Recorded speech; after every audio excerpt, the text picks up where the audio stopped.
सह वीर्यं कृषीमहि स्तम्भं निर्भिद्य निर्यन्निखिल जगदक्षाळनायावतीर्णं पूर्णं स्वर्णोपमानद्युतिविहततमस्तोममस्तारिवर्गम् स्वस्ति श्रीमत्समस्तश्रुतिगदितमहो तन्महो नो विदद्यात् पञ्चास्यं गन्धराया उपरि परिगतं देववृन्दैरमन्दैः उग्रं व्यग्रेन्द्रलोकाभयदमरितराध्यायुधोदग्रबाहुं रुद्रं रुद्रेन्द्रमुख्यामरगणविनुतं भद्रविज्ञानमुद्रं वीरं वीरासनस्थं भवभयहरणं दारणं दारुणानां रूक्षं त्र्यक्षं महेक्षं शपितदुरितमक्षोभणीयं दिदृक्षे ज्वलत्कनकपिञ्जरं कलितभक्तहृत्पञ्जरं चिरं मुदितनिर्जरं श्रुतिमहाटवीकुञ्जरं भजे भुवनबन्धुरं हृदि निजेन्दिरामन्दिरं परं तुरगकन्धरं धरधरं नृकण्ठीरवं जगन्निधानविठलं नृहरेर्जठरं नुमः यन्नाभिकुहरोद्भूतस्तनयोऽहं सवाहनः यदुत्सङ्गा जगदुदयभङ्गाद्वितनया यदुद्गीता गीता विषयविषभीतावनकरी सुधीमुद्रा भद्रा दुरितगणविद्रावणकरी नमस्तस्मै कस्मैचिदमरपुषे सिंहवपुषे नरकेसरिणं धिक्कृतहिरण्यकरिणं च सुकरिणं कोटितबुधजनहरिणं वरिणं धरिणं स्मरामि मन्दरिणम् इममाचार्य गोविन्दे सन्निधाय हरिस्तवं रचयामास रुद्रेण प्राणनारायणौ स्वयं हरि ओम्।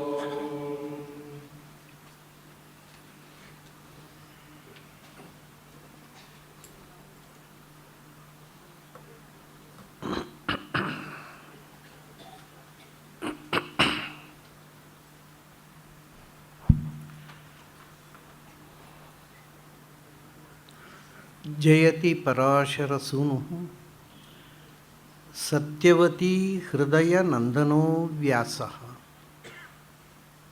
यस्य आस्य कमलगलितं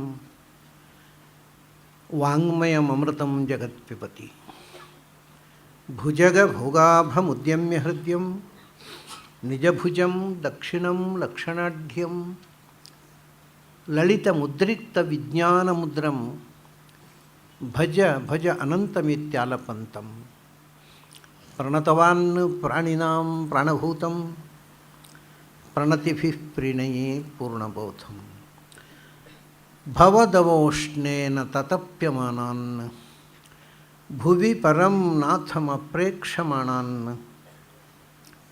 भुवनमान्येन च अन्येन दोष्णा भवतु भीर्मा इति न सान्त्वयन्तं प्रणतवान् प्राणिनां प्राणभूतं प्रणतिभिः प्रीणये पूर्णಬೋधಂ। ನನ್ನ ಅಧ್ಯಾತ್ಮ ಬಂಧುಗಳೇ, ನಿನ್ನೆ ಎರಡು ಸಂಶಯ ಬಂದಿದೆ ಕೆಲವರಿಗೆ. ಯಾಕೆಂದರೆ ನಾನು ಅದನ್ನು ಹೇಳುವಾಗ ಅದರ ವಿವರಣೆ ಕೊಟ್ಟಿಲ್ಲ. ಅಮುತ್ರ ಭೂಯಾತ್ ಅಥ ಯದ್ಯಮಸ್ಯ ಅಂತ ನಾನು ಹೇಳಿದೆ. ಅಥ ಅಲ್ಲ, ಪುಸ್ತಕದಲ್ಲಿ ಅಧ ಇದೆ. ಹಾಗಾಗಿ ಸಂಶಯ ಬಂತು ಅನೇಕ ಮಂದಿಗೆ, ಅದು ಅಥವೋ ಅಧವೋ ಅಂತ. ಅಥ ಮತ್ತು ಅಧ ಒಂದೇ, ಅದಕ್ಕೆ ವ್ಯತ್ಯಾಸ ಇಲ್ಲ. ಅಧ ಅನ್ನುವುದೇ ಅಥಾಗಿದೆ, ಅಥವಾ ಅಥ ಎನ್ನುವುದೇ ಅಧ ಆಗಿದೆ. ಅದು ವೇದದಲ್ಲಿ ವಿಶೇಷವಾಗಿ ಅಥ ಎಷ್ಟು ಬಾರಿ ಪ್ರಯೋಗ ಆಗಿದೆ ಮತ್ತು ಅಥ ಅನ್ನುವ ಅರ್ಥದಲ್ಲಿ ಅಧ ಎಷ್ಟು ಬಾರಿ ಪ್ರಯೋಗ ಆಗಿದೆ ಅನ್ನೋದನ್ನು ಪ್ರಾಚೀನರು ಒಂದು ಪರಿಗಣನೆ ಮಾಡಿ ಅದನ್ನು ಒಂದು ಲಿಸ್ಟೇ ಇದೆ. ಎರಡು, ಅದು ಥಕಾರದ ಬದಲಿಗೆ ತೃತೀಯೋ ಅತಿಶಯೇ, ಥಕಾರದ ಮೂರನೇ ಅಕ್ಷರ ಧಕಾರ, ಅದು ಅತಿಶಯಿತ ಅರ್ಥದ ಅಥ ಶಬ್ದದ ಅರ್ಥದ ಆಧಿಕ್ಯವನ್ನು ಹೇಳುವುದಕ್ಕೋಸ್ಕರ ಎಷ್ಟೋ ಕಡೆ ವೇದದಲ್ಲಿ ಅಥ ಅನ್ನೋದನ್ನು ಅಧ ಅಂತ ಹೇಳ್ತಾರೆ. ನಾನು ಅದು ಅಥ ಶಬ್ದ, ಅದರಿಂದ ಅಥ ಶಬ್ದದ ವಿವರಣೆ ಮಾಡಿದೆ. ವೇದದಲ್ಲಿ ಆ ಅಥದ ಬದಲಿಗೆ ಅಧ ಇದೆ ಅಂತ ನಿನ್ನೆ ಹೇಳಲಿಲ್ಲ. ಹಾಗಾಗಿ ಕೇಳುವವರಿಗೆ ಒಂದು ಸಂದೇಹ ಬಂತು, ಅದು ಅಥವೋ ಅಧವೋ ಅಂತ. ವೇದದಲ್ಲಿರೋದು ಅಧ ಅಂತಲೇ, ಅದರ ಅರ್ಥ ಅಥ ಅಂತ. ನಾನು ಅರ್ಥವನ್ನು ವಿವರಿಸಿದೆ ಅಷ್ಟೇ. ಇನ್ನೊಂದು ಸಂಶಯ ಬಂದದ್ದು, ನಾನು ಶಕ್ಲೈರಗ್ನಿಮಿಂಧಾನ ಅಂತ ಹೇಳಿದೆ, ಅದು ಶಲ್ಕೈ ಅಗ್ನಿಮಿಂಧಾನ ಉಂಟು ನಮ್ಮ ಪುಸ್ತಕದಲ್ಲಿ, ಯಾವುದು ಸರಿ ಅಂತ. ಒಂದು ವಿಷಯ ಏನು ಅಂದರೆ, ನಾರಾಯಣ ಉಪನಿಷತ್ತಿನಲ್ಲಿ ಇಂಥ ಅನೇಕ ಪಾಠಾಂತರಗಳಾಗಿವೆ. ಸಂಹಿತಾ ಪಾಠದ ಹಾಗೆ ನಾರಾಯಣ ಉಪನಿಷತ್ತಿನಲ್ಲಿ ಹೀಗೆ ಅಂತ ನಿಶ್ಚಿತವಾದ ಪಾಠ ಎಷ್ಟೋ ಸರ್ತಿ ವ್ಯಾಖ್ಯಾನಕಾರರು ಇತಿ ಪಾಠೆ ಅಂತ ಪಾಠಾಂತರ ಬರೀತಾರೆ. ಮೂಲತಃ ಅದು ಶಕಲ ಶಬ್ದ. ಶಕಲ ಅನ್ನುವುದು ಅಕಾರ ಲೋಪವಾಗಿ ಶಕ್ಲ ಆಯಿತು, ವರ್ಣ ವ್ಯತ್ಯಾಸವಾಗಿ ಶಲ್ಕ ಆಯಿತು. ಹಾಗಾಗಿ ಅದು ವಸ್ತುತಃ ಶಕಲ ಶಬ್ದದ ಎರಡು ರೂಪಗಳು. ಬೇರೆ ಬೇರೆ ಭಾಗಗಳಲ್ಲಿ ಬೇರೆ ಬೇರೆ ಪಾಠಾಂತರಗಳಿವೆ. ಆದರೆ ಇಲ್ಲಿ ಎಲ್ಲರೂ ಪುಸ್ತಕಗಳಲ್ಲಿ ಶಲ್ಕ ಇದ್ದರೆ ನೀವು ದಯವಿಟ್ಟು ಶಲ್ಕ ಅನ್ನೋ ಪಾಠವನ್ನು ಮಾಡಿ, ಶಕ್ಲ ಮಾಡಬೇಕಾಗಿಲ್ಲ. ಶಲ್ಕ ಅಥವಾ ಶಕ್ಲ ಅಂದರೆ ಶಕಲ ಅಂತ ಮೂಲ ಶಬ್ದ. ಅದರ ಶಕಲದ ಕಕಾರದ ನಂತರದ ಅಕಾರ ಲೋಪ ಆಗಿ ಶಕ್ಲ ಆಯಿತು. ಶಕ್ಲ ಆದ ಲಕಾರ ಕಕಾರಗಳು ವರ್ಣ ವಿಪರಿಯಾಗಿ ಶಲ್ಕ ಆಯಿತು. ಅಷ್ಟೇ ಈ ವಿಷಯಗಳು ಎಲ್ಲ ಒಂದೇ ಶಬ್ದದ ಮೂರು ರೂಪಗಳದು: ಶಕಲ, ಶಕ್ಲ, ಶಲ್ಕ. ಮೃತ್ಯು ಪರಿಹಾರಕವಾದ ಮೃತ್ಯುದೇವತೆ ಅಂತಂದರೆ ಶಾಸ್ತ್ರದಲ್ಲಿ ನಮಗೆ ಶಾಸ್ತ್ರೀಯವಾಗಿತ್ತು ಒಂದು ಮಾತು ನಮಗೆ ಗೊತ್ತಿರಬೇಕು. ತ್ರಯೋರ್ಥಾ ಸರ್ವವೇದೇಷು ದಶಾರ್ಥಾ ಸರ್ವಭಾರತೆ ವಿಷ್ಣೋ ಸಹಸ್ರನಾಮಾಪಿ ನಿರಂತರ ಶತಾರ್ಥಕಂ ಅಂತ. ಇದು ಪುರಾಣದಲ್ಲಿ ಬಂದಂಥ ಮಾತು.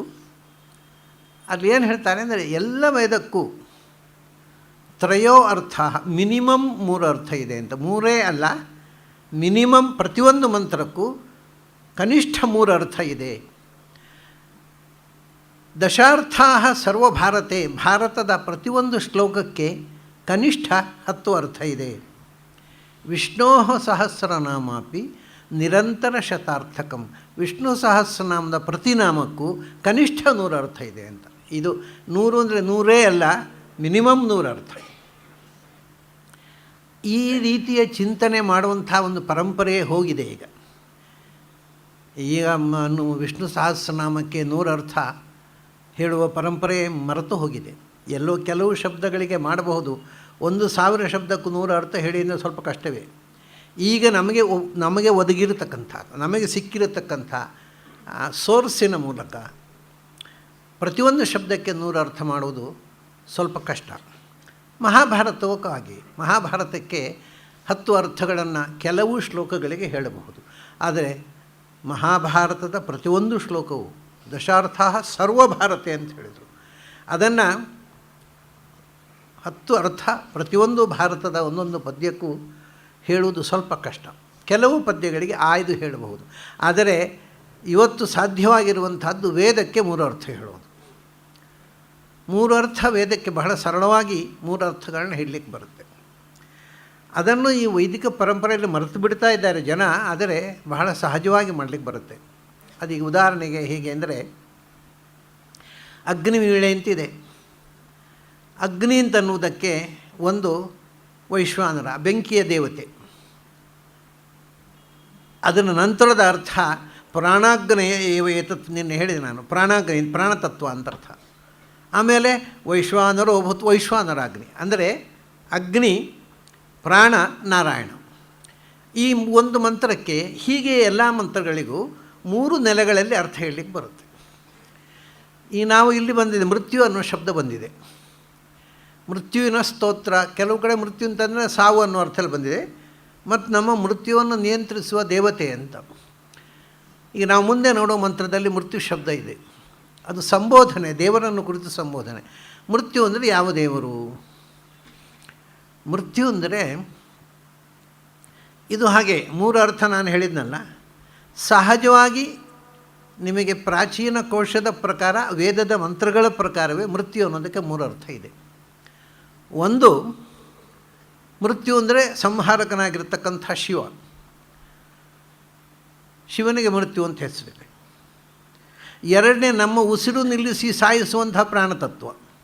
ಉಸಿರು ಇದ್ದರೆ ಅವನ ಜೀವನ, ಉಸಿರು ನಿಲ್ಲಿಸಿದರೆ ಮೃತ್ಯು ಅವನು ಪ್ರಾಣತತ್ವ. 3ನೇದ್ದು ಮೃತ್ಯು ಅಂದರೆ ಮೃತ್ಯು ಶಬ್ದವಾಚ್ಯನಾದ ನರಸಿಂಹ. ಮೃತ್ಯುಂ ನಮಾಮ್ಯಹಂ, ನರಸಿಂಹ ಮಂತ್ರದಲ್ಲಿ ಬಂದಿರುವ ಹೆಸರದು. ಸಮಸ್ತ ಜಗತ್ತನ್ನು ಕೊನೆಗೆ ಸಂಹಾರ ಮಾಡ್ತಕ್ಕಂಥ ನರಸಿಂಹ ಶಕ್ತಿ. ಹಾಗೆ ಶಿವ ಪ್ರಾಣ, ನರಸಿಂಹ ಇದು ಮೃತ್ಯು ಶಬ್ದಕ್ಕೆ ವೇದದಲ್ಲಿ ಪ್ರಸಿದ್ಧವಾದ 3 ಅರ್ಥಗಳು. ಆ 3 ಅರ್ಥದಲ್ಲಿ ಈ ಮಂತ್ರವನ್ನು ನೋಡಿಕೊಂಡು ಹೋದರೆ ತ್ರಯೋರ್ಥ, 3 ಅರ್ಥ ತಿಳ್ಕೊಳ್ಳೋದು ಬಹಳ ಸಹಜವಾಗಿ ಬರುತ್ತೆ. ಮುಂದೆ ಬರುವ ಮಂತ್ರ ಅವರು ಹೇಳ್ತಾರೆ, ಮಾಚ್ಛಿದೋ ಮೃತ್ಯೋ ಮಾವಧಿ. ಇದು ಈ ಇಡೀ ಮಂತ್ರ ತ್ರಿಷ್ಟುಪ್ ಛಂದಸ್ನಲ್ಲಿದೆ, ಮುಂದಿನ 3 ಪಾದಗಳು. ಇದು ಯಜುರ್ವೇದದ ಒಂದು ಚಮತ್ಕಾರ. ಅವರು ಒಂದೇ ಛಂದಸ್ಸನ್ನು ಇಡೀ ಪದ್ಯದಲ್ಲಿ ಬಳಸುವುದಿಲ್ಲ, ನವ್ಯ ಕವಿತಿದೆ ಹಾಗೆ ಬ್ರೇಕ್ ಮಾಡ್ತಾರೆ ಮೀಟರನ್ನು. ಇನ್ನು ಮಾಚ್ಛಿದೋ ಮೃತ್ಯೋ ಮಾವಧೀಹಿ ಇದು ಅನುಷ್ಟುಪು. ಅದರ ನಂತರದ 3 ಪಾದಗಳು ಕೂಡ ಮಾಮೇ ಬಲಂ ವಿಭುರ್ಹೋ ಮಾ ಪ್ರಮೋಷಿ 11 ಅಕ್ಷರ. ಮುಂದಿನ 3 ಪಾದಗಳಲ್ಲಿ 11 ಅಕ್ಷರಗಳಿದೆ. 11 ಅಕ್ಷರ ಬಂದರೆ ಅದನ್ನು ತ್ರಿಷ್ಟುಪ್ ಛಂದಸ್ಸು ಅಂತ ಹೇಳ್ತಾರೆ. 8 ಅಕ್ಷರ ಬಂತು, ಅದು ವಸು, ಅದು ಅನುಷ್ಟುಪ್ಪು ಅಂತ ಹೇಳ್ತಾರೆ. ಸೊ 8ರಿಂದ 11ಕ್ಕೆ ಹೋಗುತ್ತೆ ಈ ಮಂತ್ರ. ಇದೊಂದು ನ್ಯೂಮರಾಲಜಿ. ಇವತ್ತು ವೇದಗಳ ನ್ಯೂಮರಾಲಜಿಯನ್ನು ಮರೆತು ಬಿಟ್ಟಿದ್ದಾರೆ, ಅರ್ಥವೂ ಮರೆತು ಹೋಗಿದೆ. ವೇದದಲ್ಲಿ ಇರುವ ನ್ಯೂಮರಾಲಜಿ ಮರೆತು ಹೋಗಿದೆ. ಪ್ರತಿಯೊಂದು ವೇದ ಮಂತ್ರಗಳಿಗೆ ಒಂದು ನ್ಯೂಮರಾಲಜಿ ಇದೆ. ಪುರಾಣಗಳಿಗೆ ಇದೆ. ಪುರಾಣದಲ್ಲಿ 18 ಪುರಾಣ, ಮಹಾಭಾರತ 18 ಪರ್ವ, ಭಗವದ್ಗೀತೆ 18 ಅಧ್ಯಾಯ. ಇದು ಒಂದು ನ್ಯೂಮರಾಲಜಿ. ಇದಕ್ಕೆ ಒಂದು ಅರ್ಥ ಇದೆ. ಈ ಅರ್ಥ ತಿಳ್ಕೊಳ್ಳೋದೆ ಸುಮ್ಮನೆ ಪಾರಾಯಣ ಮಾಡಿ ಕೆನ್ನೆತ್ತಿಟ್ಟುಕೊಂಡ್ರೆ ಏನೂ ಉಪಯೋಗ ಇಲ್ಲ.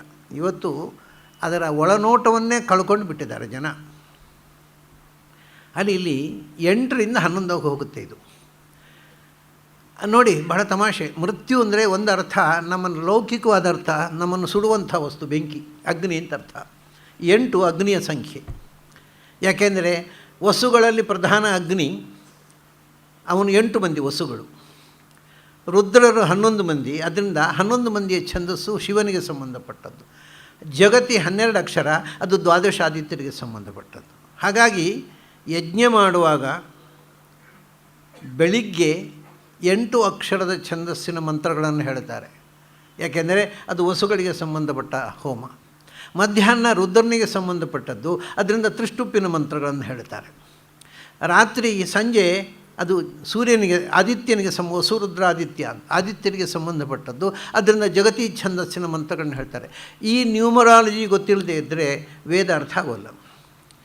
ಅದರ ಅಕ್ಷರದ ನಡೆಯಲ್ಲಿ, ಅಕ್ಷರದ ಸಂಖ್ಯೆಯಲ್ಲಿ ಒಂದು ಅರ್ಥ ಇದೆ. ಹಾಗೆ ಮೊದಲು 8 ಅಕ್ಷರ, ಅದು ಅಗ್ನಿಯ ಪ್ರಾರ್ಥನೆ.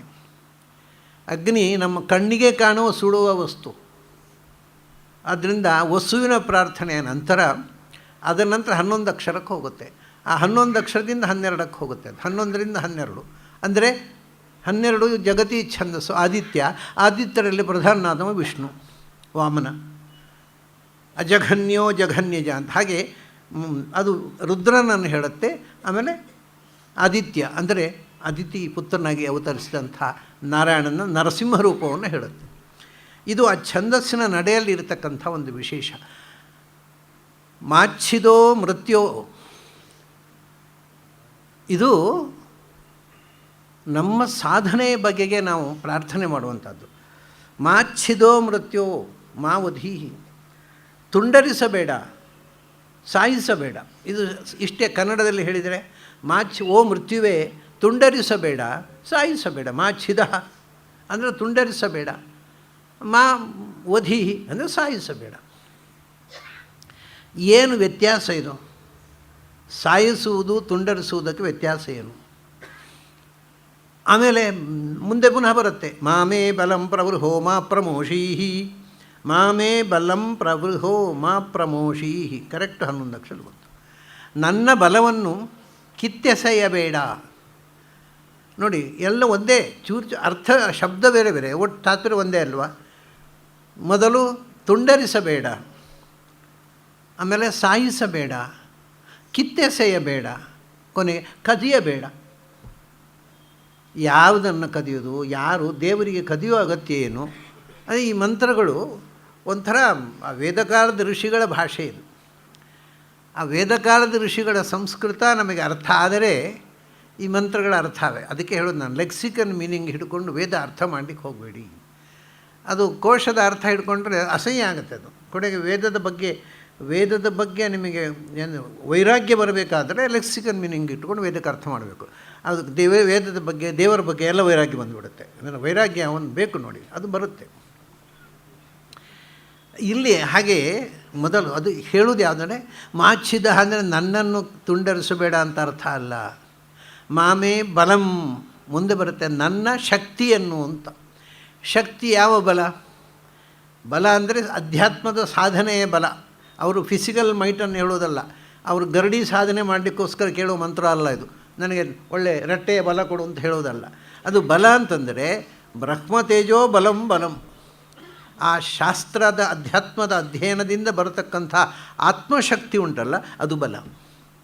ಅದನ್ನು ನೋಡಿ ಬೇರೆ ಬೇರೆ ರೀತಿಯಿಂದ ಅದು ನಮಗೆ ತೊಂದರೆ. ಅದನ್ನು ಇಲ್ಲಿ ಹೇಳ್ತಾನೆ ಮಾಚ್ಛಿದ, ಅದನ್ನು ಮಧ್ಯದಲ್ಲಿ ತುಂಡರಿಸಬೇಡ. ಅಂದರೆ ಸಾಧನೆ ಮಧ್ಯದಲ್ಲಿ ನಿಂತು ಹೋಗುತ್ತೆ. ಕೆಲವೊಮ್ಮೆ ಅರ್ಧ ಸಾಧನೆ ಮಾಡಿ ಆಮೇಲೆ ಏನೋ ತಾಪತ್ರೆ ಬಂದು ಮತ್ತೆ ಸಾಧನೆ ನಿಂತು ಹೋಗುತ್ತೆ, ಕಂಟಿನ್ಯೂ ಆಗೋದಿಲ್ಲ.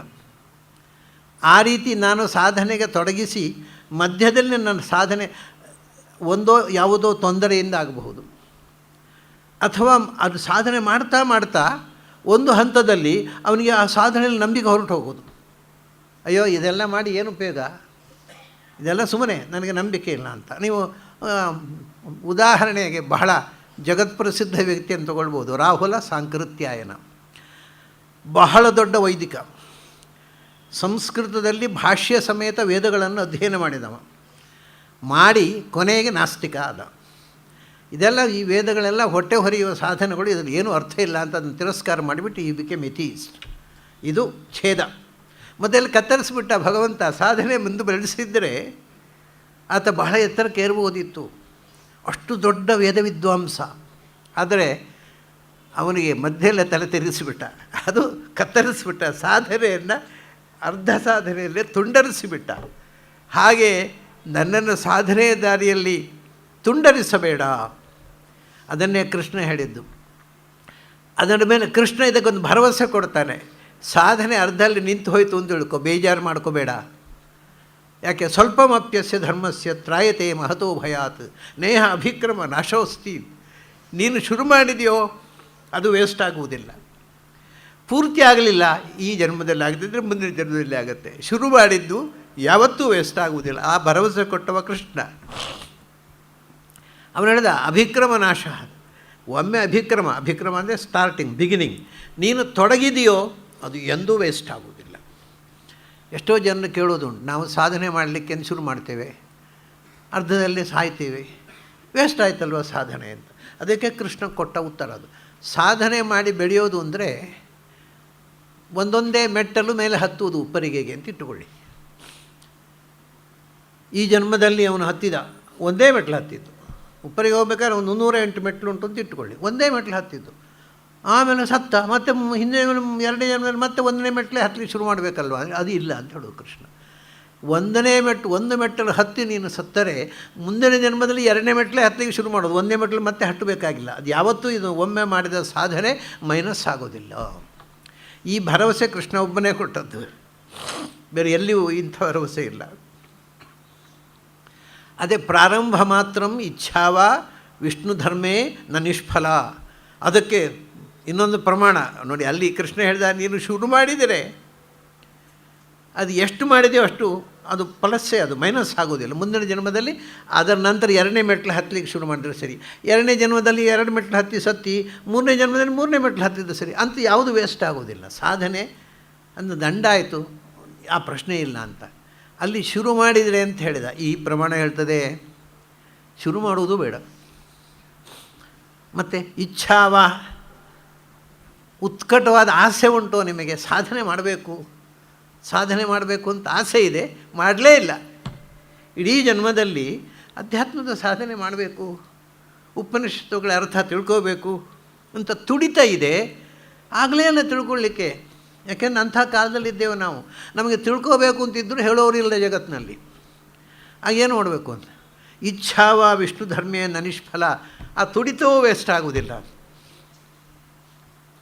ಅದನ್ನೇ ನೋಡಿ ಪ್ರಾತಸ್ತೋತ್ರದಲ್ಲಿ ಹೇಳ್ತಾರೆ, ಅಹಂ ಕಾಶೀಂ ಗಮಿಷ್ಯಾಮಿ ತತ್ರೈವ ನಿವಸಾಮ್ಯಹಂ ಇತಿ ಬ್ರುವಾಣ ಸತತಂ ಕಾಶೀವಾಸ ಫಲಂ ಲಭೇತ್. ಹಿಂದಿನ ಕಾಲದಲ್ಲಿ ಕಾಶಿಗೆ ಹೋಗುವುದು ಅಂದರೆ ಒಂದು ಬ್ರಹ್ಮಾಂಡ. ಈಗ ಬಹಳ ಸುಲಭದಲ್ಲಿ ಹೋಗಿ ಬರ್ಬೋದು, ಏನಿಲ್ಲ.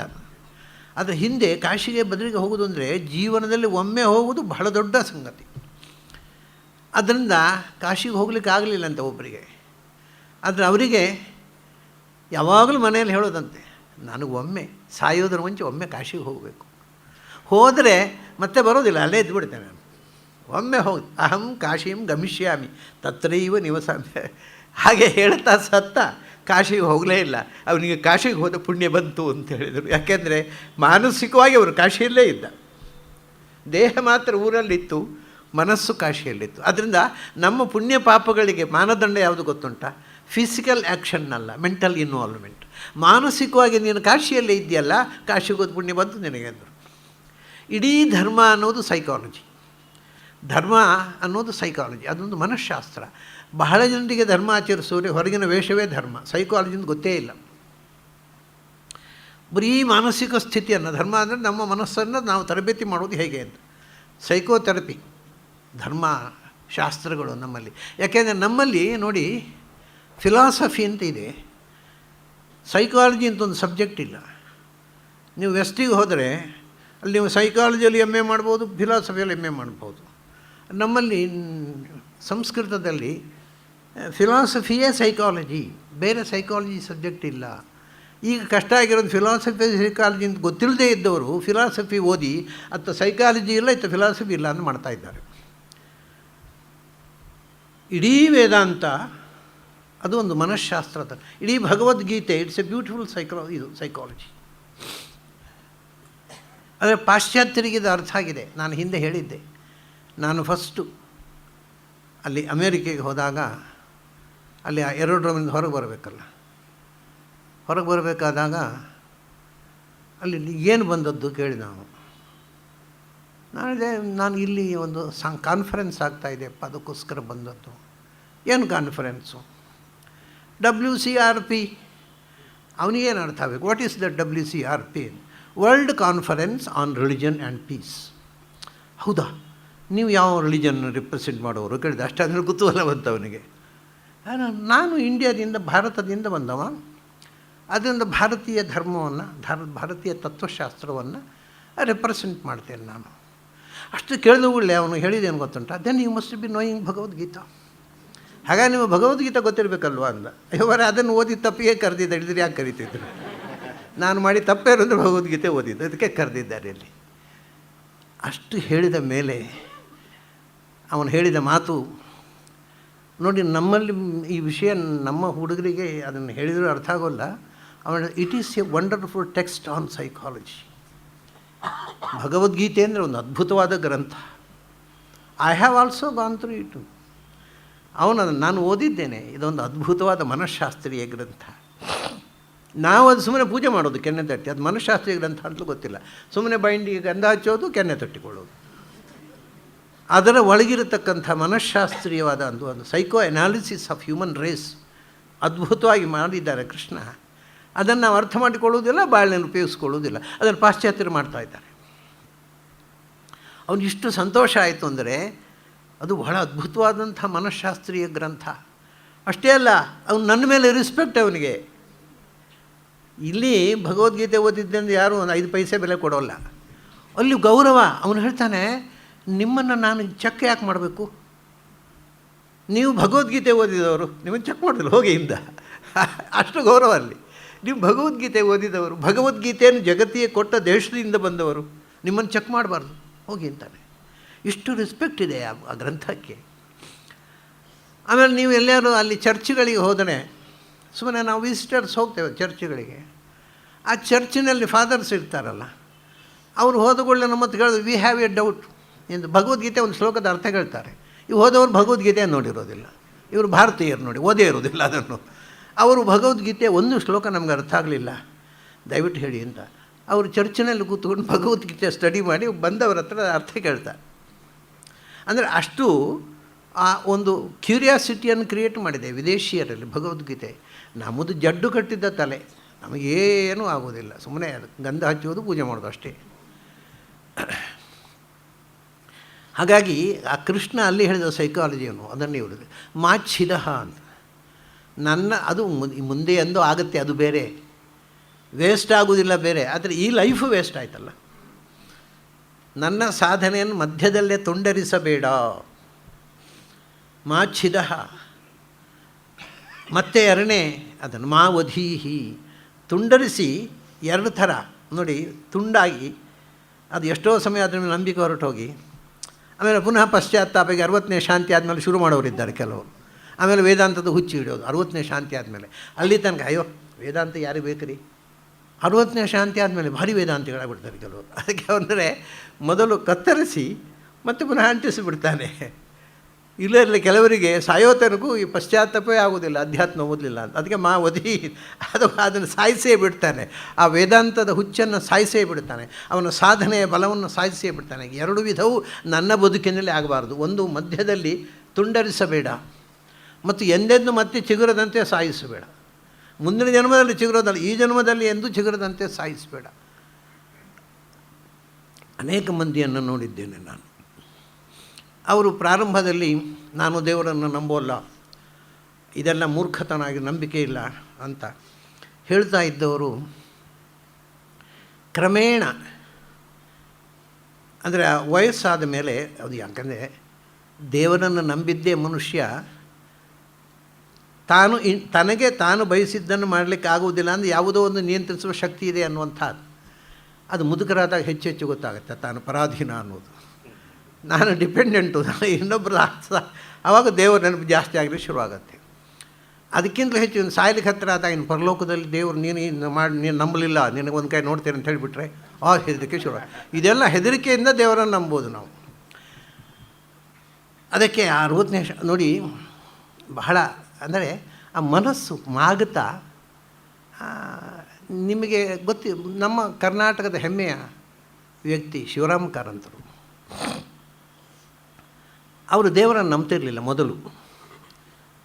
ಅವರಿಗೆ ಸನ್ಮಾನ ಮಾಡಿದರು 50-60ರಲ್ಲಿ ಎಲ್ಲ. ಆವಾಗ ಅವರು ಸಭೆಯಲ್ಲಿ ಭಾಷಣ ಮಾಡಿದ್ದರು. ನಾನು ದೇವರಿದ್ದಾನೆ ಅಂತ ಹೇಳಿದರು ರಾಮಕೃಷ್ಣ ಪರಮಹಂಸರು. ಅದನ್ನು ನಂಬಿ ನಾನು ಕಣ್ಮುಚ್ಚಿ ಕೂತೆ, ಏನು ಕಾಣಲಿಲ್ಲ ಅಂತ ಹೇಳಿದರು. ಕಣ್ಮುಚ್ಚಿ ಕೂತೆ, ಯಾವ ದೇವರು ಕಾಣಲಿಲ್ಲ ನನಗೆ ಅಂತ. ಅದು ಹಾಗೇ ಹೇಳ್ತಿದ್ರು, ಸಭೆಯಲ್ಲಿ ಬಹಿರಂಗವಾಗಿ ಹೇಳ್ತಿದ್ದರು. ಕಡೆಗೆ ಅವರು 80 ದಾಟಿದ ಮೇಲೆ ಅವರು ಹೇಳಿದರು, ನಾನು ಆಸ್ತಿಕ ಅಲ್ಲ, ಯಾಕೆಂದರೆ ನಾನು ದೇವರನ್ನು ನೋಡಿಲ್ಲ. ಹಾಗೆ ನಾನು ನಾಸ್ತಿಕನೂ ಅಲ್ಲ, ಯಾಕೆಂದರೆ ದೇವರು ಇಲ್ಲ ಅನ್ನೋದು ಗೊತ್ತಿಲ್ಲ ನನಗೆ. ಸೊ ಐ ಆಮ್ ಎಗ್ನಾಸ್ಟಿಕ್, ನಾನು ಅನಾಸ್ತಿಕ ಅಂತ ಹೇಳಿದರು. ಇದು ಬದಲಾವಣೆ. ದೇವರು ಇಲ್ಲ ಅಂತ ಹೇಳಲಿಕ್ಕೆ ದೇವರು ಇಲ್ಲ ಅನ್ನೋದು ನನಗೆ ಸಾಕ್ಷಾತ್ಕಾರ ಆಗಿದೆಯಾ? ಇಲ್ಲ. ಅದರಿಂದ ದೇವರು ಇದ್ದಾನೆ ಅಂತ ಹೇಳುವುದನ್ನು ನಾನು ಹೇಗೆ ಒಪ್ಪುವುದಿಲ್ಲವೋ ಹಾಗೆ ಇಲ್ಲ ಅನ್ನೋದನ್ನು ನಾನು ಒಪ್ಪುವುದಿಲ್ಲ. ಯಾಕಂದರೆ ನನಗೆ ಎರಡೂ ಗೊತ್ತಿಲ್ಲ. ಈ ಎಚ್ಚರ ಆದರೂ ಬೇಕಲ್ಲ ನಾವು ವಾದ ಮಾಡುವಾಗ. First thing we must know is that we do not know. Most of the people do not know that they do not know. ಅದೇ ಕಷ್ಟ ಆಗಿರೋದು. ನನಗೆ ಗೊತ್ತಿಲ್ಲ ಅನ್ನೋದೇ ಗೊತ್ತಿಲ್ಲದೆ ಬದುಕ್ತಾ ಇದೆ ಜನ. ನನಗೆ ಗೊತ್ತಿಲ್ಲದೆ ಅಂತ ಉಂಟು, ಎಲ್ಲ ಗೊತ್ತಿದೆ ಅನ್ನೋದು ಅಹಂಕಾರದಲ್ಲಿ ಮನುಷ್ಯ ಬದುಕ್ತಾ ಇದ್ದಾನೆ. ಅದು ಅವರು ಹೇಳಿದ್ರು, ನನಗೆ ದೇವರು ಇಲ್ಲ ಅನ್ನೋದು ಗೊತ್ತಿಲ್ಲಪ್ಪ, ದೇವರು ಇದ್ದಾನೆ ಅನ್ನೋದು ಗೊತ್ತಿಲ್ಲ, ನನಗೆ ಎರಡು ಸಾಕ್ಷಾತ್ಕಾರವೂ ಆಗಿಲ್ಲ. ಆದ್ದರಿಂದ ನಾನು ಅನಾಸ್ತಿಕ, ಐ ಆಮ್ ಅಗ್ನಾಸ್ಟಿಕ್ ಅನ್ನೋದನ್ನು ಅವರು ಸಂಸದ, ನಾನು ಅನಾಸ್ತಿಕ ಅಂತ. ಅದು ಅಜ್ಞೇಯ ಸಂಗತಿ, ಅದರ ಬಗ್ಗೆ ನಾನು ಮಾತಾಡುವುದಿಲ್ಲ. ಇದು ಬದಲಾವಣೆ. ಈ ಎಳಸು ಯೌವನದಲ್ಲಿ ಇಲ್ಲ ಅನ್ನೋ ಭಾವನೆ ಬರುತ್ತೆ. ಆಮೇಲೆ ಇದ್ದಾನೋ ಏನೋ, ಇದ್ದಾನೆ ಅಂತ ಕೆಲವರಿಗೆ ಬರುತ್ತೆ, ಇದ್ದಾನೋ ಏನೋ ಯಾರಿಗೆ ಗೊತ್ತು, ನಮಗೆ ಯಾಕೆ ರಗಳೆ ಬೇಡ ಅಂತ. ಇದೆಲ್ಲ ಮನುಷ್ಯನ ದೌರ್ಬಲ್ಯಗಳ ಹಂತಗಳು. ಅದಕ್ಕೆ ಅವ್ರು ಹೇಳೋದು, ಮೊದಲು ದೇವರು ಇದ್ದಾನೆ ಅನ್ನೋ ಭಾವನೆಯನ್ನು ತುಂಡರಿಸಿ ಬಿಡಬೇಡ, ಅದೇ ಕಂಟಿನ್ಯೂ ಆಗಲಿ. ತುಂಡರಿಸಿದ್ರು ಮತ್ತೆ ಚಿಗುರದಂತೆ ಅದನ್ನು ಸಾಯಿಸಬೇಡ. ಅದು ನನ್ನ ಅಂತರಾತ್ಮದಲ್ಲಿ, ನನ್ನ ಒಳಗೆ ಆ ಅಧ್ಯಾತ್ಮದ ಸಾಧನೆಯ ಬೀಜ ಅದು ಇರಲಿ, ಅದು ಎಂದಾದರೂ ಮೊಳೆತುಕೊಳ್ಳಲಿ. ಆ ಬೀಜವನ್ನೇ ನಾಶ ಮಾಡಬೇಡ ಅಂತ. ಮೊದಲು ಅದರ ಟೊಂಗೆ ಕತ್ತರಿಸಬೇಡ ಅಂತ. ಎರಡನೇ ಹೇಳೋದು, ಆ ಬೀಜವನ್ನೇ ಸಾಯಿಸಬೇಡ, ಅದು ಒಳಗೆ ಚಿಗುರಲಿ, ಎಂದಾದರೂ ಚಿಗುರಲಿ, ಅಡ್ಡಿ ಇಲ್ಲ, ಅದು ಸಾಯಿಸಬೇಡ. ಮಾಚ್ಛಿದೋ ಮೃತ್ಯೋ ಮಾವಧೀಹಿ, ಅದು ಮೃತ್ಯು ಅಂದರೆ ಶಿವನ ಹತ್ತಿರ ಪ್ರಾರ್ಥನೆ. ಯಾಕೆಂದರೆ ಶಿವ ಮನಸ್ಸಿನ ದೇವತೆ. ನಮ್ಮ ಮನಸ್ಸಿನ ಎಲ್ಲ ಚಟುವಟಿಕೆಗಳು ಶಿವನ ಅಧೀನವಾಗಿವೆ. ಶಿವ ಒಳಗಿನ ಸ್ವಿಚ್ ಆಫ್ ಮಾಡಿಬಿಟ್ರೆ ರಾಹುಲ ಸಾಂಕೃತ್ಯ ಅನ್ನೋದೇ ಗತಿ.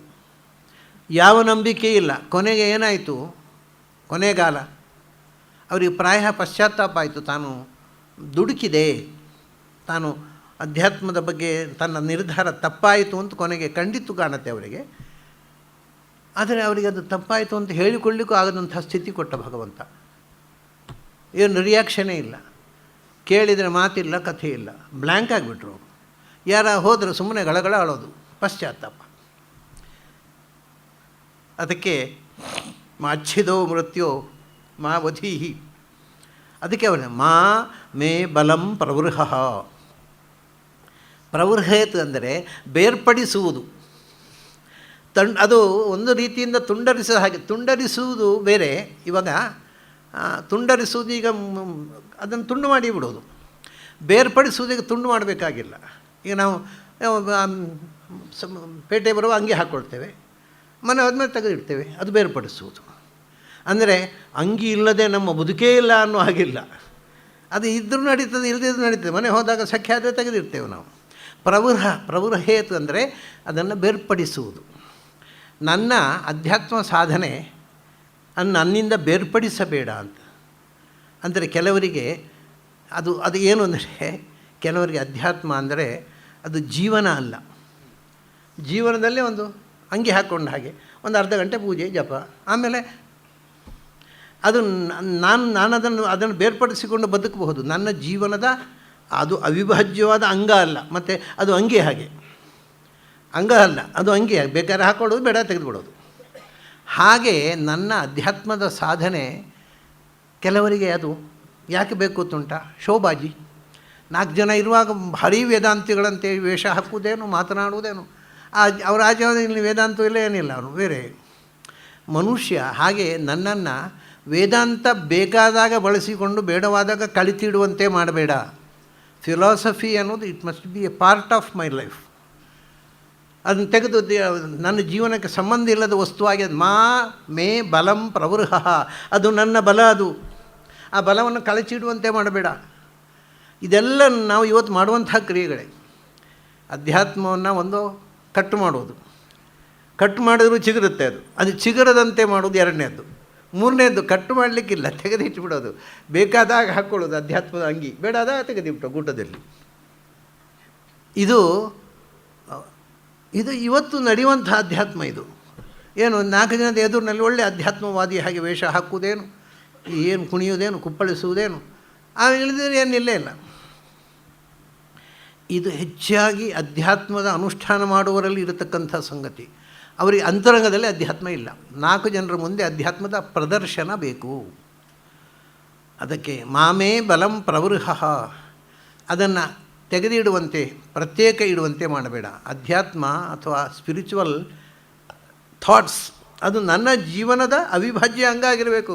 ಅದು ಯಾಕೋ ಬೇಕಾದಾಗ ಉಪಯೋಗಿಸೋದು ಬೇಡೋ ಅದು ತೆಗೆದಿಡುವುದಲ್ಲ. ಆಮೇಲೆ ಕೊನೆಯದ್ದು ತೆಗೆದಿಡುವುದಕ್ಕಿಂತಲೂ ಮಾ ಪ್ರಮೋಷೀಹಿ. ನನ್ನಲ್ಲಿರತಕ್ಕಂಥ ಅಧ್ಯಾತ್ಮದ ಬಲವನ್ನು ಕದ್ದುಕೋಬೇಡ ಅಂತ, ಕಸಿಯಬೇಡ ಅಂತ. ದೇವರು ಕದಿಯೋಲ್ಲ, ಇನ್ಯಾರ ಮೂಲಕವೂ ಕದಿಸ್ತಾನೆ. ನಾವು ಏನೋ ಒಂದು ವೇದಾಂತ ಇದೆಲ್ಲ ಓದಿ ಅದ್ರ ಶ್ರದ್ಧೆ ಬೆಳೆಸ್ಕೊಂಡಿರ್ತೇವೆ. ಯಾರೋ ಒಬ್ಬರು ಬುದ್ಧಿಜೀವಿಗಳು ಬರ್ತಾರೆ, ಅವರು ಭಾಷಣ ಹೊಡಿತಾರೆ, ಅವ್ರ ಭಾಷಣಗಳು ನಮ್ಮ ನಂಬಿಕೆ ಹೊರಟೋಗುತ್ತೆ. ಇದು ಇನ್ಯಾರೋ ನಮ್ಮ ನಂಬಿಕೆಯನ್ನು ಕಸಿಯೋದು ಆ ಭಾಷಣ ಕೇಳಿ. ಯಾಕೆಂದರೆ ಬಹಳ ಜನ ಇನ್ನೊಬ್ಬರ ತಲೆಯಲ್ಲೇ ಯೋಚನೆ ಮಾಡುವ, ಸ್ವಂತ ತಲೆ ಇಲ್ಲ. ಅವರು ಹಾಗೆ ಹೇಳಿದರು, ಇವ್ರು ನಂಬಿದರು. ಸ್ವಂತ ತಲೆಯಲ್ಲಿ ಯೋಚನೆ ಮಾಡೋರು ಬಹಳ ಕಮ್ಮಿ, ಎಲ್ಲ ಇನ್ನೊಬ್ಬರ ತಲೆಯಲ್ಲೇ ಯೋಚನೆ ಮಾಡೋರು. ಅದಕ್ಕೆ ಯಾರ್ಯಾರ್ದೋ ತಲೆಯಲ್ಲಿ ಯೋಚನೆ ಮಾಡಿ ಅವರು ನಮ್ಮ ನಂಬಿಕೆಯನ್ನು ಕಸಿದುಕೊಂಡು ನಾವು ಯುದ್ಧ ನಂಬಿಕೆಯನ್ನು ಕಳ್ಕೊಳ್ಳುವಂಥೇಳು. ಮಾ ಪ್ರಮೋಷೀಹಿ. ತುಂಬ ರೋಚಕವಾದ ಮಂತ್ರ ಇದು. ಇದರ ಒಂದೊಂದು ನೆಲೆಯಲ್ಲಿ ಆಧ್ಯಾತ್ಮದಲ್ಲಿ ಎಷ್ಟೆಷ್ಟು ತೊಂದರೆಗಳು ಹೇಗೆ ಬರ್ತಾವೆ. ನಮ್ಮ ಅಧ್ಯಾತ್ಮದ ಬಲ ಸಾಧನೆಯನ್ನು ಕಸಿಯಬೇಡ. ಅವನು ಕದಿಯೋಲ್ಲ, ದೇವರು ಕದಿಯೋಲ್ಲ, ಇನ್ಯಾರ ಮೂಲಕ ಕದಿಸ್ತಾನೆ, ಅವರು ಕದ್ದುಬಿಡ್ತಾರೆ. ಅಥವಾ ಇನ್ನೊಂದು ರೀತಿಯಿಂದ ಇದೆ, ಏನು ಅಂದರೆ ನಮ್ಮಲ್ಲಿ ಇರತಕ್ಕ ಶಕ್ತಿಯನ್ನು ಬಹಳ ಉಪಸಕ್ತಿ ಮಾಡಿ ಅದನ್ನು ನನಗೆ ಕೊಡಿ ಅಂತ ಕೇಳಿ ತಗೊಂಡು ಅದು ನಮ್ಮಿಂದ ಕಸಿದುಕೊಂಡು ಅವರು ಸಾಧನೆ ಮಾಡಿ ನಮ್ಮನ್ನು ಕೆಳಗೆ ತಳ್ಳುವವರು ಇದ್ದಾರೆ. ಇದೆಲ್ಲ ಕದಿಯುವುದು. ನಮ್ಮಿಂದಲೇ ಉಪದೇಶ ಪಡೋದು, ಆಮೇಲೆ ನಮಗೆ ತಿರುಗು ಇದ್ದು ಅವ್ರಿಗೇನು ಗೊತ್ತಿಲ್ಲ, ನನ್ನ ಹತ್ರ ಬನ್ನಿ ಅಂತ ಹೇಳೋರು ಇದ್ದಾರೆ. ಅದು ನಾವೇ ಅಧ್ಯಾತ್ಮವಾದಿಗಳು ಅಂತ. ಅಂದರೆ ಇಂಥ ಇಂಥ ಜನರಿಂದಲೇ ಇವತ್ತು ಅಧ್ಯಾತ್ಮ ಅಥವಾ ಸ್ಪಿರಿಚುವಲ್ ಸೈನ್ಸು ತುಂಬಿದೆ. ಪ್ರಾಮಾಣಿಕತೆ ಉಳಿದಿಲ್ಲ ಅಧ್ಯಾತ್ಮದಲ್ಲಿ. ಬರೇ ಅಧ್ಯಾತ್ಮ ಅನ್ನೋದು ಒಂದು ಪ್ರದರ್ಶನದ ವಸ್ತುವಾಗಿ ಜನರನ್ನು ಎಕ್ಸ್ಪ್ಲಾಯ್ಟ್ ಮಾಡುವ, ಚೀಟ್ ಮಾಡುವ ಒಂದು ಸಾಧನವಾಗಿ ಉಳಿದಿದೆ. ಅದು ಹಾಗೆ ಮಾಡಬೇಡ ಅನ್ನೋದು ಪ್ರಾರ್ಥನೆ. ಅದನ್ನ ನೋಡಿ. ಎರಡನೇದ್ದು ತ್ರಿಷ್ಟುಪ್ಪು. ಶಿವನ ಹತ್ರವೂ ಪ್ರಾರ್ಥನೆ. ಮನಸ್ಸು ಯಾವ ಕ್ಷಣಕ್ಕೇನೋ ಅವು ನಂಬಿಕೆ ಇದ್ದದ್ದು, ಇವತ್ತು ಇದ್ದ ನಂಬಿಕೆ ನಾಳೆ ಹೊರಟು ಹೋಗಬಹುದು. ನಾವು ಇವತ್ತು ನಂಬಿದ್ದೇವೆ ಅನ್ನೋದು ನಾಳೆ ಉಳಿತೆ ಅಂತ ಹೇಳಿ ಬರೋದಿಲ್ಲ. ಎಷ್ಟೋ ಜನರು ನೀವು ಮಾತಾಡೋದು ಕೇಳಿರ್ಬೋದು, ದೇವ್ರ ಮೇಲೆ ನಂಬಿಕೆಯಿಂದ ಏನೋ 108 ಪ್ರದಕ್ಷಿಣೆ ಅದು ಇದು ಮಾಡ್ತಾರೆ, ಸೇವೆಗೆ ಎಲ್ಲ ಮಾಡ್ತಾರೆ. ಅವ್ರು ಬಯಸಿದ್ದಾಗೋಲ್ಲ. ಸುಮ್ಮನೆ ರೀ ದೇವ್ರಿಗೆ ಇವರು ನಾನು ಇಷ್ಟು ಸುತ್ತು ಬಂದು ಏನು ಮಾಡಿದ ದೇವರು ಅಂತ. ಅವ್ರ ತಕ್ಷಣ ಅವ್ರು ಹೇಳಿದ ಹಾಗೆ ದೇವರು ಕೇಳದೇ ಇದ್ದರೆ ಅವ್ರು ದೇವರು ಬೇಡ ಅವರಿಗೆ. ಅವ್ರು ಹೇಳಿದ ಹಾಗೆ ಕೇಳೋ ದೇವರು ಬೇಕು ಅವರಿಗೆ. ನಾನು ಇಷ್ಟು ಪ್ರದಕ್ಷಿಣೆ ಬರ್ತೇನೆ, ನಿನ್ನ ಡಬ್ಬಿಗೆ ಇಷ್ಟು ಲಂಚ ಹಾಕ್ತೇನೆ, ನಾನು ಹೇಳಿದ್ದು ಮಾಡು. ಅಂಥ ದೇವರು ಬೇಕು. ದೇವರು ಹೇಳಿದಂತೆ ಮಾಡುವ ನಾವಲ್ಲ, ನಾವು ಹೇಳಿದಂತೆ ಮಾಡುವ ದೇವರು ನಮಗೆ ಬೇಕು. ಇಲ್ಲದೇ ಇದ್ದರೆ ಏನು ರೀ ಆ ದೇವರಿದ್ದು ಏನು ಬೇಕಾ, ನನಗೇನು ಮಾಡಿದ, ದೇವ್ರ ಮೇಲೆ ಅಟ್ಯಾಕ್ ಮಾಡಿ ಆಯಿತು. ಇದೆಲ್ಲ ಅಧ್ಯಾತ್ಮದಲ್ಲಿ ಬರುವ ಅಪಾಯಗಳು.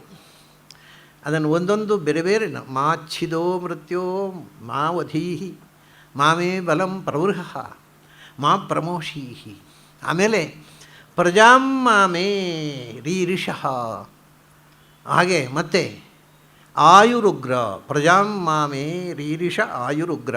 ನೋಡಿ, ಇಲ್ಲಿ ಮೃತ್ಯು ಅನ್ನೋ ಸಂಬೋಧನೆ ಜೊತೆಗೆ ಉಗ್ರ ಅಂತ ಒಂದು ಸಂಬೋಧನೆ ಇದೆ. ಇದೆಲ್ಲ ಬಹಳ ತಮಾಷೆ. ಉಗ್ರ ಅಂದರೆ ನೀವು ಡಿಕ್ಷನರಿ ನೋಡಿದ್ರೆ ಉಗ್ರ ಅಂತ ಶಿವನ ಹೆಸರು, ಉಗ್ರಃ ಕಪರ್ದಿ. ಕೋಶ ನೋಡಿದರೆ ಉಗ್ರ ಅಂತ ಶಿವನ ಹೆಸರು. ಹಾಗೆ ನೀವು ವೇದಕ್ಕೆ ಹೋದರೆ ಉಗ್ರಂ ವೀರಂ ಮಹಾವಿಷ್ಣು ನರಸಿಂಹನ ಹೆಸರು ಉಗ್ರ ಅಂದರೆ. ಅಲ್ಲಿ ಉಗ್ರ ಮತ್ತು ಮೃತ್ಯು ಅದು ನರಸಿಂಹ ಮಂತ್ರ ಬಂದ ಶಬ್ದವನ್ನೇ ಇಲ್ಲಿ ಬಳಸಿದ್ದಾರೆ. ಹಾಗಾಗಿ ಶಿವನೇ ಮತ್ತು ನರಸಿಂಹನೇ ಇಬ್ಬರನ್ನು ಉಲ್ಲೇಖ ಮಾಡಿಕೊಂಡು ಸ್ಪಷ್ಟ, ನೀನು ಮಾ ಪ್ರಜಾಂ ಮಾಮೇ ರೀರಿಷಃ ಅಂದರೆ ಇಲ್ಲಿ ಪ್ರಜಾ ಅಂತಂದರೆ ಮತ್ತೆ ಮಕ್ಕಳು ಅಂತಲ್ಲ. ನಾನು ಹೇಳಿದೆ ಮಕ್ಕಳಾದರೆ ಪ್ರಜಾಹ ಅಂತ ಹೇಳಬೇಕು, ಮಕ್ಕಳುಗಳನ್ನು. ಯಾಕಂದರೆ ಹಿಂದಿನ ಕಾಲದಲ್ಲಿ ಏನು ನಿಯಂತ್ರಣ ಇರಲಿಲ್ಲ. ಒಂದೇ ಮಗು, ಆಮೇಲೆ ಇಲ್ಲ ಆ ಪಂಚಾಯತಿಗೆ ಇಲ್ಲ. ಸಾಮಾನ್ಯ 11-12 ಮಕ್ಕಳು ಹಿಂದಿನ ಕಾಲದ ಹೆಣ್ಮಕ್ಕಳಿಗೆ. ಅದು ಯಾಕಂದರೆ ಮಂತ್ರ ದಶಾಸ್ಯಾಂ ಪುತ್ರಾನಾಧೇಹಿ ಪತಿಮೇಕಾದಶಂಕೃಧಿ. 10 ಜನ ಮಕ್ಕಳ ತಾಯಿಯಾಗು. ಅಷ್ಟೇ ಅಲ್ಲ, 11ನೇ ಮಗುವಾಗಿ ನಿನ್ನ ಗಂಡ ನಿನ್ನ ರಕ್ಷಣೆ ಇರಲಿಲ್ಲ. ಗಂಡ 11ನೇ ಮಗುವಾಗಿರಲಿ. ಪತಿಂ ಏಕಾದಶಂ ಕೃಧಿ. ಹೀಗೆ ಆಶೀರ್ವಾದ ಮಾಡ್ತಿದ್ದರು. ಈಗಲೂ ಅದು ಮದುವೆ ದಿವಸ ಹೇಳ್ತಾರೆ, ಅರ್ಥ ಗೊತ್ತಿದ್ದರೆ ಹುಡುಗ ಪೆಟ್ಟು ಹೊಡಿತಿದ್ದ ಪುರೋಹಿತರಿಗೆ. ಏನು ರೀ, ನಮಗೆ ಮನೆಯಲ್ಲಿ 2 ಮಕ್ಕಳು ಹೆಚ್ಚು ನಾವಿದ್ದೇವೆ, ನೀವು 11 ಹೇಳ್ತೀರಿ, ಆ ಮಂತ್ರ ಇನ್ನು ಹೇಳಿದ್ರೆ ಜಾಗ್ರತೆ ಅಂತ ಹೇಳ್ಯಾರ. ಅರ್ಥವೇ ಗೊತ್ತಿಲ್ಲ, ಅದರಿಂದ ಪುರೋಹಿತರು ದಕ್ಷಿಣ ಒಟ್ಟು ಕಳಿಸ್ತಾರೆ. ಇದರ ಪೆಟ್ಟು ತಿನ್ನು ಪಂಚಾತಿಗೆ. ದಶಾಸ್ಯಾಂ ಪುತ್ರಾನಾಧೇಹಿ ಪತಿಂ ಏಕಾದಶಂ ಕೃತಿ. ಹಾಗೆ ಅದರಿಂದ ಪ್ರಜಾಹ ಅಂತ ಹೇಳಬೇಕು. ಪುರಾಣದಲ್ಲಿ ಒಂದು ಕಡೆ ಇದೆ, ಏಷ್ಟವ್ಯಾಹ ಬಹವಃ ಪುತ್ರಾಹ ಅಂತ. ಆದಷ್ಟು ಹೆಚ್ಚು ಮಕ್ಕಳನ್ನು ಸೃಷ್ಟಿ ಮಾಡಿ ಅಂತ. ಯಾಕಪ್ಪ ಬೇರೆ ಕೆಲಸ ಇಲ್ವಾ? ಅದು ಏನು ಆಸೆ ಇರು ಗೊತ್ತಾ? ಮಕ್ಕಳು ಹುಟ್ಟಲಿ. ಯಾಕೆಂದರೆ ಏಕೋಪಿ ಗಯ ಮಾಡಿದೆ. ಯಾರ ಒಬ್ಬಾದರೂ ಬದಲಿಗೂ ಗಾಯಿಗೆ ಹೋಗಿ ನಮ್ಮ ಅಪ್ಪನಿಗೆ ಸದ್ಗತಿ ಆಗಲಿ ಅಂತ ಪ್ರಾರ್ಥಿಸಿ ಅನ್ನು. ಎಲ್ಲ ಮಕ್ಕಳಲ್ಲಿ ಹೋಗ್ತಾರೆ. ಅಂದರೆ ಅವರ ಬಯಕೆ ಎಲ್ಲ ಸದ್ಗತಿಯ ಕಡೆಗೆ. ಅದಕ್ಕೆ ಹುಟ್ಟಲಿ, ಯಾರೋ ಒಬ್ಬಾದರೂ ಒಳ್ಳೆಯ ಕೆಲಸ ಮಾಡಿದರೆ ನನಗೆ ಸದ್ಗತಿ ಆದೀತು. ಹೀಗೆ ಹಿಂದಿನವರು ಮಕ್ಕಳು ಬೇಡ ಅಂತ ಯಾರೂ ಏನೂ ಬಯಸ್ತಿರಲಿಲ್ಲ. ಆದ್ದರಿಂದ ಮಂತ್ರದಲ್ಲಿ ಎಲ್ಲಿಯಾದರೂ ಪ್ರಜಾಂತ ಬಂದರೆ ಅದು ಮಗು ಅನ್ನುವ ಅರ್ಥದಲ್ಲಿ ಬಂದದ್ದಲ್ಲ. ಅದು ಪ್ರಜಾಂ ಪ್ರಕೃಷ್ಟ ಜಾಯತೆ ಪ್ರಜ್ಞಾ. ನನ್ನ ಒಳಗಿರತಕ್ಕಂಥ ಆ ವಿಸ್ಡಮ್, ಸ್ಪಿರಿಚುವಲ್ ವಿಸ್ಡಮ್, ಅದನ್ನು ನಾಶ ಮಾಡಬೇಡ. ಮಾಮೇ ಪ್ರಜಾಂ ಮಾಮೇ ರೀರಿಷಃ. ನನ್ನ ಒಳಗಿರತಕ್ಕಂಥ ಪ್ರಜೆ ಅಂದರೆ ಆ ಸ್ಪಿರಿಚುವಲ್ ಪ್ರಜ್ಞೆ, ಜ್ಞಾನ, ಅಧ್ಯಾತ್ಮದ ಅರಿವನ್ನು ಅದನ್ನು ನಾಶ ಮಾಡಬೇಡ. ಅದು ಒಳಗಿನಿಂದ ಅಧ್ಯಾತ್ಮ ಪ್ರಜ್ಞೆ ಜಾಗೃತವಾಗಿರಲಿ. ಹೊರಗಿನಿಂದ ನಾವು ಹೇಗೆ ಬೇಕಾದರೆ ಇರೋಣ, ಅದನ್ನು ಯಾರೋ ಅವ್ರಿಗೆ ಅದು ಬಾದರೇಷನೇ ಇಲ್ಲ ಅವರಿಗೆ. ನೀವು ಹೊರಗಿನಿಂದ ಹೆಂಗೆ ಬೇಕಾದ್ರೆ ಇರಿ, ಒಳಗಿನಿಂದ ಆ ಅಧ್ಯಾತ್ಮದ ಪ್ರಜ್ಞೆ ಜಾಗೃತವಾಗಿರಲಿ. ಅದು ಬಹಳ ಮುಖ್ಯ. ಅದು ನಮಗೆ ಈಗ ಒಳಗೆ ಏನಿದ್ದರೆ ಏನು, ಹೊರಗಿನಿಂದ ವೇಷ ಮುಖ್ಯ. ಅಧ್ಯಾತ್ಮದ ವೇಷ ಹಾಕುವಂತಾರೆ. ನಾನು ಚಿಕ್ಕವನಿದ್ದಾಗ ನನಗೊಬ್ಬರು ಮೇಷ್ಟ್ರಿದ್ದರು. ಸಂಸ್ಕೃತ ಪಾಠ, ಸ್ತೋತ್ರ ಪಾಠ ಮಾಡ್ತಿದ್ರು. ಚಿಕ್ಕ ಹುಡುಗ ನಾನು. ಅಲ್ಲ, ಅದು ಅವರೊಂದು ಮಾತು ಹೇಳ್ತಿದ್ದರು ನನ್ನ ಹತ್ರ. ಏನು ಅಂದರೆ, ಬೆಳಗಾತ ಎದ್ದ ಕೂಡಲೇ ಸ್ನಾನ ಮಾಡಲಿಕ್ಕೆ ಆಗದಿದ್ದರೂ ತೊಂದರೆ ಇಲ್ಲ, ಗೋಪಿ ಹಚ್ಕೊಂಡು ಬಿಡುವಂತ. ಇದು ನೋಡಿ, ಇದು ಹೊರಗಿನ ಒಳಗೆ ನಾನು ಧಾರ್ಮಿಕ ಆಗಬೇಕು ಅಂತ ಹೇಳಿಕೊಡಲೇ ಇಲ್ಲ ಅವರು. ನನಗೂ ಕೂಡ ನನ್ನ ಒಂದು ಏಜಿನಲ್ಲಿ ಈ ಧರ್ಮದ ಬಗ್ಗೆ, ಈ ಧಾರ್ಮಿಕ ಪರಂಪರೆಯ ಬಗ್ಗೆ ದ್ವೇಷ ಬಂದಿತ್ತು. ಕಾರಣ ಇಂಥ ಮಾತುಗಳನ್ನು ಕೇಳಿ, ಓಹೋ ಹಾಗಾದ್ರೆ ಧರ್ಮ ಅಂದರೆ ಇನ್ನೊಬ್ಬನ ಮೋಸ ಮಾಡಲಿಕ್ಕೆ, ಸ್ನಾನ ಮಾಡಬೇಕಾಗಿಲ್ಲ, ಅದು ಮತ್ತೆ ಮಾಡಬೇಕಾದ್ರೆ, ಆದರೆ ಎಲ್ಲಿ ಎದುರು ಬರುವಾಗ ಸುಮ್ಮನೆ ಬಿಡೋದು, ಗೋಪ ಹಚ್ಕೊಂಡು ಬಿಡೋದು. ಹಾಗಾದರೆ ಇನ್ನೊಬ್ಬರಿಗೆ ಮೋಸ ಮಾಡಲಿಕ್ಕೆ ನಾವು ಹಾಗಾದರೆ ಇನ್ನೊಬ್ಬರಿಗೆ ನಾಮ ಹಾಕೋದು, ಅದು ನಮಗಲ್ಲ. ಇಂಥ ಮಾತುಗಳನ್ನು ಕೇಳಿ ಬೆಳೆದವ ನಾನು. ಬೆಳೆದು ಈ ವೈದಿಕ ಪರಂಪರೆ ಮೇಲೆ ಸಿಟ್ಟು ಬಂದಿತ್ತು ನನಗೆ. ಆದರೆ ಏನು ಮಾಡಿದ ಭಗವಂತ, ಕಟ್ಟು ಮಾಡಲಿಲ್ಲ. ರೀರೀಶ ಅದನ್ನು ಒಳಗಿನ ಚಿಗುರಿಸಿಬಿಟ್ಟ. ನೀನು ಯಾವುದನ್ನು ದ್ವೇಷಿಸ್ತೀಯೋ ಅದನ್ನು ಪ್ರೀತಿಸುವ ಹಾಗೆ ಮಾಡ್ತೇನೆ ಅಂದ. ಯಾಕೆಂದರೆ ನಾವು ದ್ವೇಷಿಸುವುದು ಅಜ್ಞಾನದಿಂದ, ಅದರ ಅರಿವು ಒಂದೇ ಪ್ರೀತಿ ಬಂದುಬಿಡ್ತದೆ. ಅದು ದ್ವೇಷ ಮತ್ತು ಪ್ರೀತಿ, ಅದು ಪ್ರೀತಿ ಇದ್ದೇ ಇನ್ನೊಂದು ಮಗ್ಗಲು ದ್ವೇಷ. ಪ್ರೀತಿ ಇಲ್ಲದೆ ದ್ವೇಷಿಸಲಿಕ್ಕೂ ಬರೋದಿಲ್ಲ. ನಿಮಗೆ ಸಿಟ್ಟು ಬರೋದು ಯಾಕೆ? ಒಂದು ವಸ್ತುವನ್ನು ಪ್ರೀತಿಸಿದಾಗ ಆ ವಸ್ತು ನೀವು ಬಯಸಿದಂತೆ ಇಲ್ಲದೇ ಇದ್ದಾಗ ಸಿಟ್ಟು ಬರೋದು. ನೀವು ಸಂಬಂಧ ಹೇಳದ ವಸ್ತುವಿನ ಬಗ್ಗೆ ನಿಮಗೆ ಸಿಟ್ಟು ಬರೋದಿಲ್ಲ. ಅದರಿಂದ ಸಿಟ್ಟು ಉಂಟಲ್ಲ, ಅದರ ಅರ್ಥ ಒಳಗಿನಿಂದ ಅದನ್ನು ಪ್ರೀತಿಸ್ತಾ ಇದ್ದೇನೆ. ಆದರೆ ನಾನು ಪ್ರೀತಿಸಿದ್ದು ಯಾವ ಒಂದು ನಿರೀಕ್ಷೆ ಇದ್ದರೋ ಅದು ಇಲ್ಲವಲ್ಲ ಅಂತ ಸಿಟ್ಟು. ಹಾಗಾಗಿ ಆ ಸಿಟ್ಟು ಹೋಗಲಿಕ್ಕೆ ಬಹಳ ಸಮಯ ಹಿಡಿಯಲಿಲ್ಲ. ಆ ಸಿಟ್ಟು ಪ್ರೀತಿಯಾಗಿ ಹೋಯಿತು. ಅದನ್ನೇ ಇಲ್ಲಿ ಹೇಳಿದ್ದು, ಪ್ರಜಾಂ ಮಾಮೇ ರೀರಿಷಃ, ನನ್ನ ಒಳಗಿನ ಪ್ರಜ್ಞೆಯನ್ನು ನಾಶ ಮಾಡಬೇಡ, ಅದನ್ನು ಬೆಳೆಸಿಬಿಡು. ಮತ್ತು ಅದಕ್ಕೋಸ್ಕರ ಪ್ರಜಾಂ ಮಾಮೇ ರೀರಿಷ ಆಯುರುಗ್ರ, ಆಯುಹು ಮಾ ರೀರಿಷಃ. ಆಯುಹು ಅಂತಂದರೂ ಕೂಡ ಪ್ರಜಾ ಅಂದರು ಒಂದು ವಿಷಯ. ಆಯುಹು ಅಂದರೆ ಆಯುಸ್ಸು, ಹೌದು, ಆ ಅರ್ಥ ಹೌದು. ಇನ್ನೊಂದು ಏನು ಅಂದರೆ, ಆಯುಹು ಅಂದರೆ ಅಧ್ಯಾತ್ಮದ ಸಾಧನೆಯ ಮೂಲಕ ಅಯಪಯ ಗತವು, ಭಗವಂತನ ಕಡೆಗೆ ಪಯಣ, ಅದು ಬೇಕು. ನಮ್ಮ ಪಯಣ ಊರ್ಧ್ವಮುಖವಾಗಬೇಕು. ನಾವು ಸಾಮಾನ್ಯ ಸಂಸಾರದ ಪಯಣ ಅಂದರೆ ವರ್ಟಿಕಲ್ಲು ಇಲ್ಲೇ ಇಲ್ಲ, ಅದು ಒಂದೋ ಜಾರೋದು, ಒಂದೋ ಹೊರಿಸಾಂಟಲ್ಲಾಗಿ ಹೋಗ್ತೇವೆ, ಇಲ್ಲ ಜಾರ್ತೇವೆ. ವರ್ಟಿಕಲ್ಲಾಗಿ ಹೋಗಬೇಕಾಗಿದೆ ಸ್ಪಿರಿಚುವಲ್ ಸೈನ್ಸ್ ಬೇಕು. ಅದಕ್ಕೆ ಆಯುಹು ಅಂದರೆ ನಮ್ಮ ಅಯನ ಹಿಂದೆ ಬಂದಿತ್ತು. ಅಯನಂ ವಿಕ್ರಮಸ್ವ ಅಯನಂ ಮಾವಧಿ, ಅದು ನಮ್ಮ ಪ್ರಯಾಣದ ಮೇಲ್ಮುಖವಾದ ಪಯಣ. ಅಂದರೆ ಈ ಕ್ರಾಸ್ ಉಂಟು ನೋಡಿ, ನಮ್ಮಲ್ಲಿ ಸ್ವಸ್ತಿಗೆ ಇದೆ, ಕ್ರಾಸು ಕ್ರೈಸ್ತರಲ್ಲಿ ಕ್ರಾಸ್ ಇದೆ. ಈಗ ಗೊತ್ತಿಲ್ಲ ಅವರಿಗೆ ಅದರ ಅರ್ಥ, ಕ್ರೈಸ್ತರಿಗೆ. ಅವರೆಲ್ಲ ಜೀಸಸ್ ಕ್ರೈಸ್ತನ ಕ್ರೂಸಿಫಿಕ್ಷನ್ ಅಷ್ಟೇ. ಜೀಸಸ್ ಕ್ರೈಸ್ತನನ್ನು ಕಟ್ಟಿದ್ದು ಶಿಲುಬೆಯಲ್ಲಿ, ಅದು ನಮಗೆ ಪವಿತ್ರ ವಸ್ತು ಅಂತ ಹೇಳ್ತಾರೆ. ಅದರ cross has A spiritual meaning.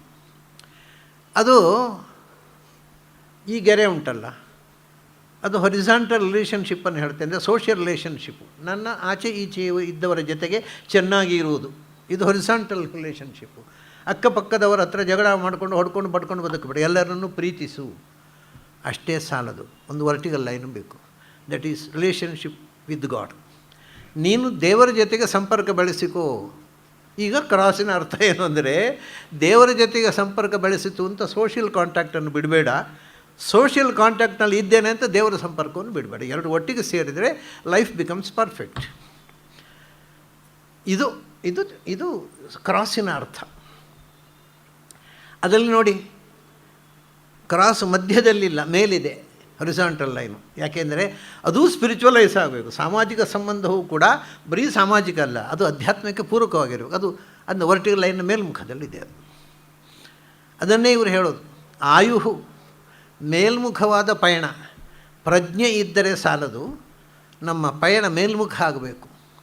ನಮ್ಮದು ಸಾಮಾನ್ಯ ಮೇಲ್ಮುಖ ಆಗಬೇಕು ಅಂದರೆ ಆಯುಹು ಅಂದರೆ ನಮ್ಮ ಒಳಗಿರ್ತಕ್ಕಂಥ ಸ್ಪಿರಿಚುವಲ್ ಸೆಂಟರ್ಸ್ ಇದ್ದಾವಲ್ಲ, ಷಟ್ಚಕ್ರಗಳು, gonad, adrenal gland, thymus gland, thyroid, parathyroid, pineal gland, pituitary gland, ಇವೆಲ್ಲ ಇದ್ದಾವಲ್ಲ ಒಳಗೆ. ಇವು ಇದೆ ಅಂತ ಡಾಕ್ಟ್ರುಗಳಿಗೂ ಗೊತ್ತಿದೆ, ಶಾಲೆ ಹೋಗೋ ಮಕ್ಕಳಿಗೂ ಗೊತ್ತಿದೆ. ಯಾಕೆಂದರೆ ಟೆಕ್ಸ್ಟ್ ಬುಕ್ಕಿನಲ್ಲಿದೆ. ಅನ್ನೋರಿಗೆ ಡಕ್ಲೆಟ್ಸ್ ಗ್ಲ್ಯಾಂಡ್ಸ್ ಎಲ್ಲಿವೆ? ಟೆಕ್ಸ್ಟ್ ಬುಕ್ನಲ್ಲಿವೆ. ಒಳಗಿದೆ ಎಲ್ಲೋ ಗೊತ್ತಿಲ್ಲ, ಅಷ್ಟು ಗೊತ್ತಿದೆ, ಮಕ್ಕಳಿಗೂ ಗೊತ್ತಿದೆ. ಊರು ಓಟ ಹೊಡೆದು ಪಾಸ್ ಆಗಬೇಕು ಊರು ಹೊಡೆದಿದ್ದಾರೆ ಅವರು. ಈ ಗ್ಲ್ಯಾಂಡ್ಸ್ಗಳೇನಿವೆ ಇವು ಮಟೀರಿಯಲ್ ಆಸ್ಪೆಕ್ಟ್ ಆಫ್ ಬಾಡಿ.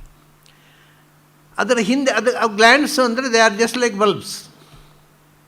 ಆ ಬಲ್ಬಿಗೆ ಒಂದು ಸ್ವಿಚ್ ಬೇಕಲ್ಲ, ಸ್ವಿಚ್ ಇಲ್ಲದೆ ಬಲ್ಬ್ ಇದ್ದೇನು ಉಪಯೋಗ? ಸ್ವಿಚ್ ಹಾಕದೆ ಬಲ್ಬು ಹಾಕಿ ಏನೂ ಉಪಯೋಗ ಇಲ್ಲ. ಆದ್ದರಿಂದ ಪ್ರಾಚೀನರು ಯೋಚನೆ ಮಾಡಿದರು, ಈ ಬಲ್ಬಿನ ಬಗ್ಗೆ ಯೋಚನೆ ಮಾಡಿ ಏನು ಉಪಯೋಗ? ಅದು ಸೈಂಟಿಸ್ಟ್ಗಳು ಮಾಡಿಕೊಳ್ಳಿ, ಅವಕ್ಕೆ ಬೇರೆ ಕೆಲಸ ಇಲ್ಲ, ನಮಗೆ ಸ್ವಿಚ್ ಬೇಕು. ಸ್ವಿಚ್ ಹುಡುಕಿದರು, ಸೈಂಟಿಸ್ಟ್ಗಳು ಸ್ವಿಚ್ ಹುಡುಕಲೇ ಇಲ್ಲ, ಬಲ್ಬು ಅದ್ರ ಬಗ್ಗೆ ಕಾನ್ಸಂಟ್ರೇಟ್ ಮಾಡಿದ್ರು. ಅವ್ರು ಹೇಳಿದ್ರು ನಮಗೆ ಬಲ್ಬು ಬೇಡ, ಯಾಕೆಂದರೆ ಸ್ವಿಚ್ ಹಾಕಿದರೆ ಬಲ್ಬ್ ಎಲ್ಲಿದೆ ಅಂತ ಗೊತ್ತಾಗುತ್ತೆ, ಬಲ್ಬಿನ ಪ್ರತ್ಯೇಕ ತಿಳ್ಕೊಳ್ಳೋ ಅಗತ್ಯ ಇಲ್ಲ. ಸೊ ನಮಗೆ ಸ್ವಿಚ್ ತಿಳಿಯಬೇಕು ಅಂತ. ಅದನ್ನೇ ಅವರು ಈ ಷಡ್ಚಕ್ರಗಳು ಸ್ಪಿರಿಚುವಲ್ ಸೆಂಟರ್ಸು ಅಂತ. ಮೂಲೇಚ ನಾಭೌ ಹೃದಯ ಇಂದ್ರಜೋನಿ ಭ್ರೂಮಧ್ಯ ಮೂರ್ಧದ್ವಿಷಡಂತ ಕೇಶು, ಈ ಎಲ್ಲಕ್ಕೂ ನೋಡಿ ಇಲ್ಲಿದೆ ಪೈನಿಯಲ್ ಗ್ಲ್ಯಾಂಡು ನಮ್ಮ ಮಿದುಳ ಬಳ್ಳಿಯ ಕೆಳಗೆ, ಅದರ ಸ್ವಿಚ್ ಇರೋದು ಇಲ್ಲಿ ಆಜ್ಞಾಚಕ್ರ.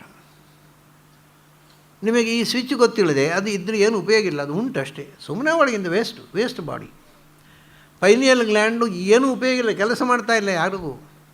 ಅದರ ನಿಮಗೆ ಸ್ವಿಚ್ ಗೊತ್ತಾದರೆ ಆ ಪೈನಿಯಲ್ ಗ್ಲ್ಯಾಂಡ್ ಏನು ಮಾಡುತ್ತೆ? ಆಜ್ಞಾ. ನೀವು ಅದನ್ನು ಜಾಗೃತಗೊಳಿಸಿಬಿಟ್ರೆ ನಿಮಗೆ ನಿಮ್ಮ ಪ್ರಾಬ್ಲಮ್ಗಳಿಗೆ ಅದೇ ಉತ್ತರ ಕೊಡುತ್ತೆ. ಅದು ಬತ್ತು ಯಾರೋ ಅರ್ಧಂಬರ್ಧ ಓದಿ ತಲೆಗೆಟ್ಟ ಪಂಡಿತರ ಹತ್ರ ನೀವು ಉತ್ತರ ಕೇಳಲಿಕ್ಕೆ ಹೋಗಬೇಕಾಗಿಲ್ಲ, ಅದೇ ಕೊಡುತ್ತೆ ಉತ್ತರ. ಆ ಒಳಗಿನಿಂದ ಉತ್ತರ ಬರ್ತದೆ. ಅದು ಪೈನಿಯಲ್ ಗ್ಲ್ಯಾಂಡನ್ನು ಜಾಗೃತಗೊಳಿಸಿದರೆ, ಬಟ್ ಈ ಪೈನಿಯಲ್ ಗ್ಲ್ಯಾಂಡ್ ಯಾಕಿದೆ ಅಂತಲೇ ಗೊತ್ತಿಲ್ಲ, ಯಾಕೆಂದರೆ ಅದು ಸ್ವಿಚ್ ಆಫ್ ಆಗಿದೆ. ಅದನ್ನು ಅವರು ಆಯುಹು ಅಂದರೆ ಆಯುಸ್ಸು ಸುಮ್ಮನೆ ಬದುಕುವುದಲ್ಲ, ಬದುಕು ಅಂತ ಯಾವತ್ತೂ ಶಾಸ್ತ್ರ ಹೇಳೋದಿಲ್ಲ. ಸುಮ್ಮನೆ ಬದುಕು, ಊಟ ಮಾಡು, ನಿದ್ರೆ ಮಾಡು, ಬದುಕು ಅಂತ.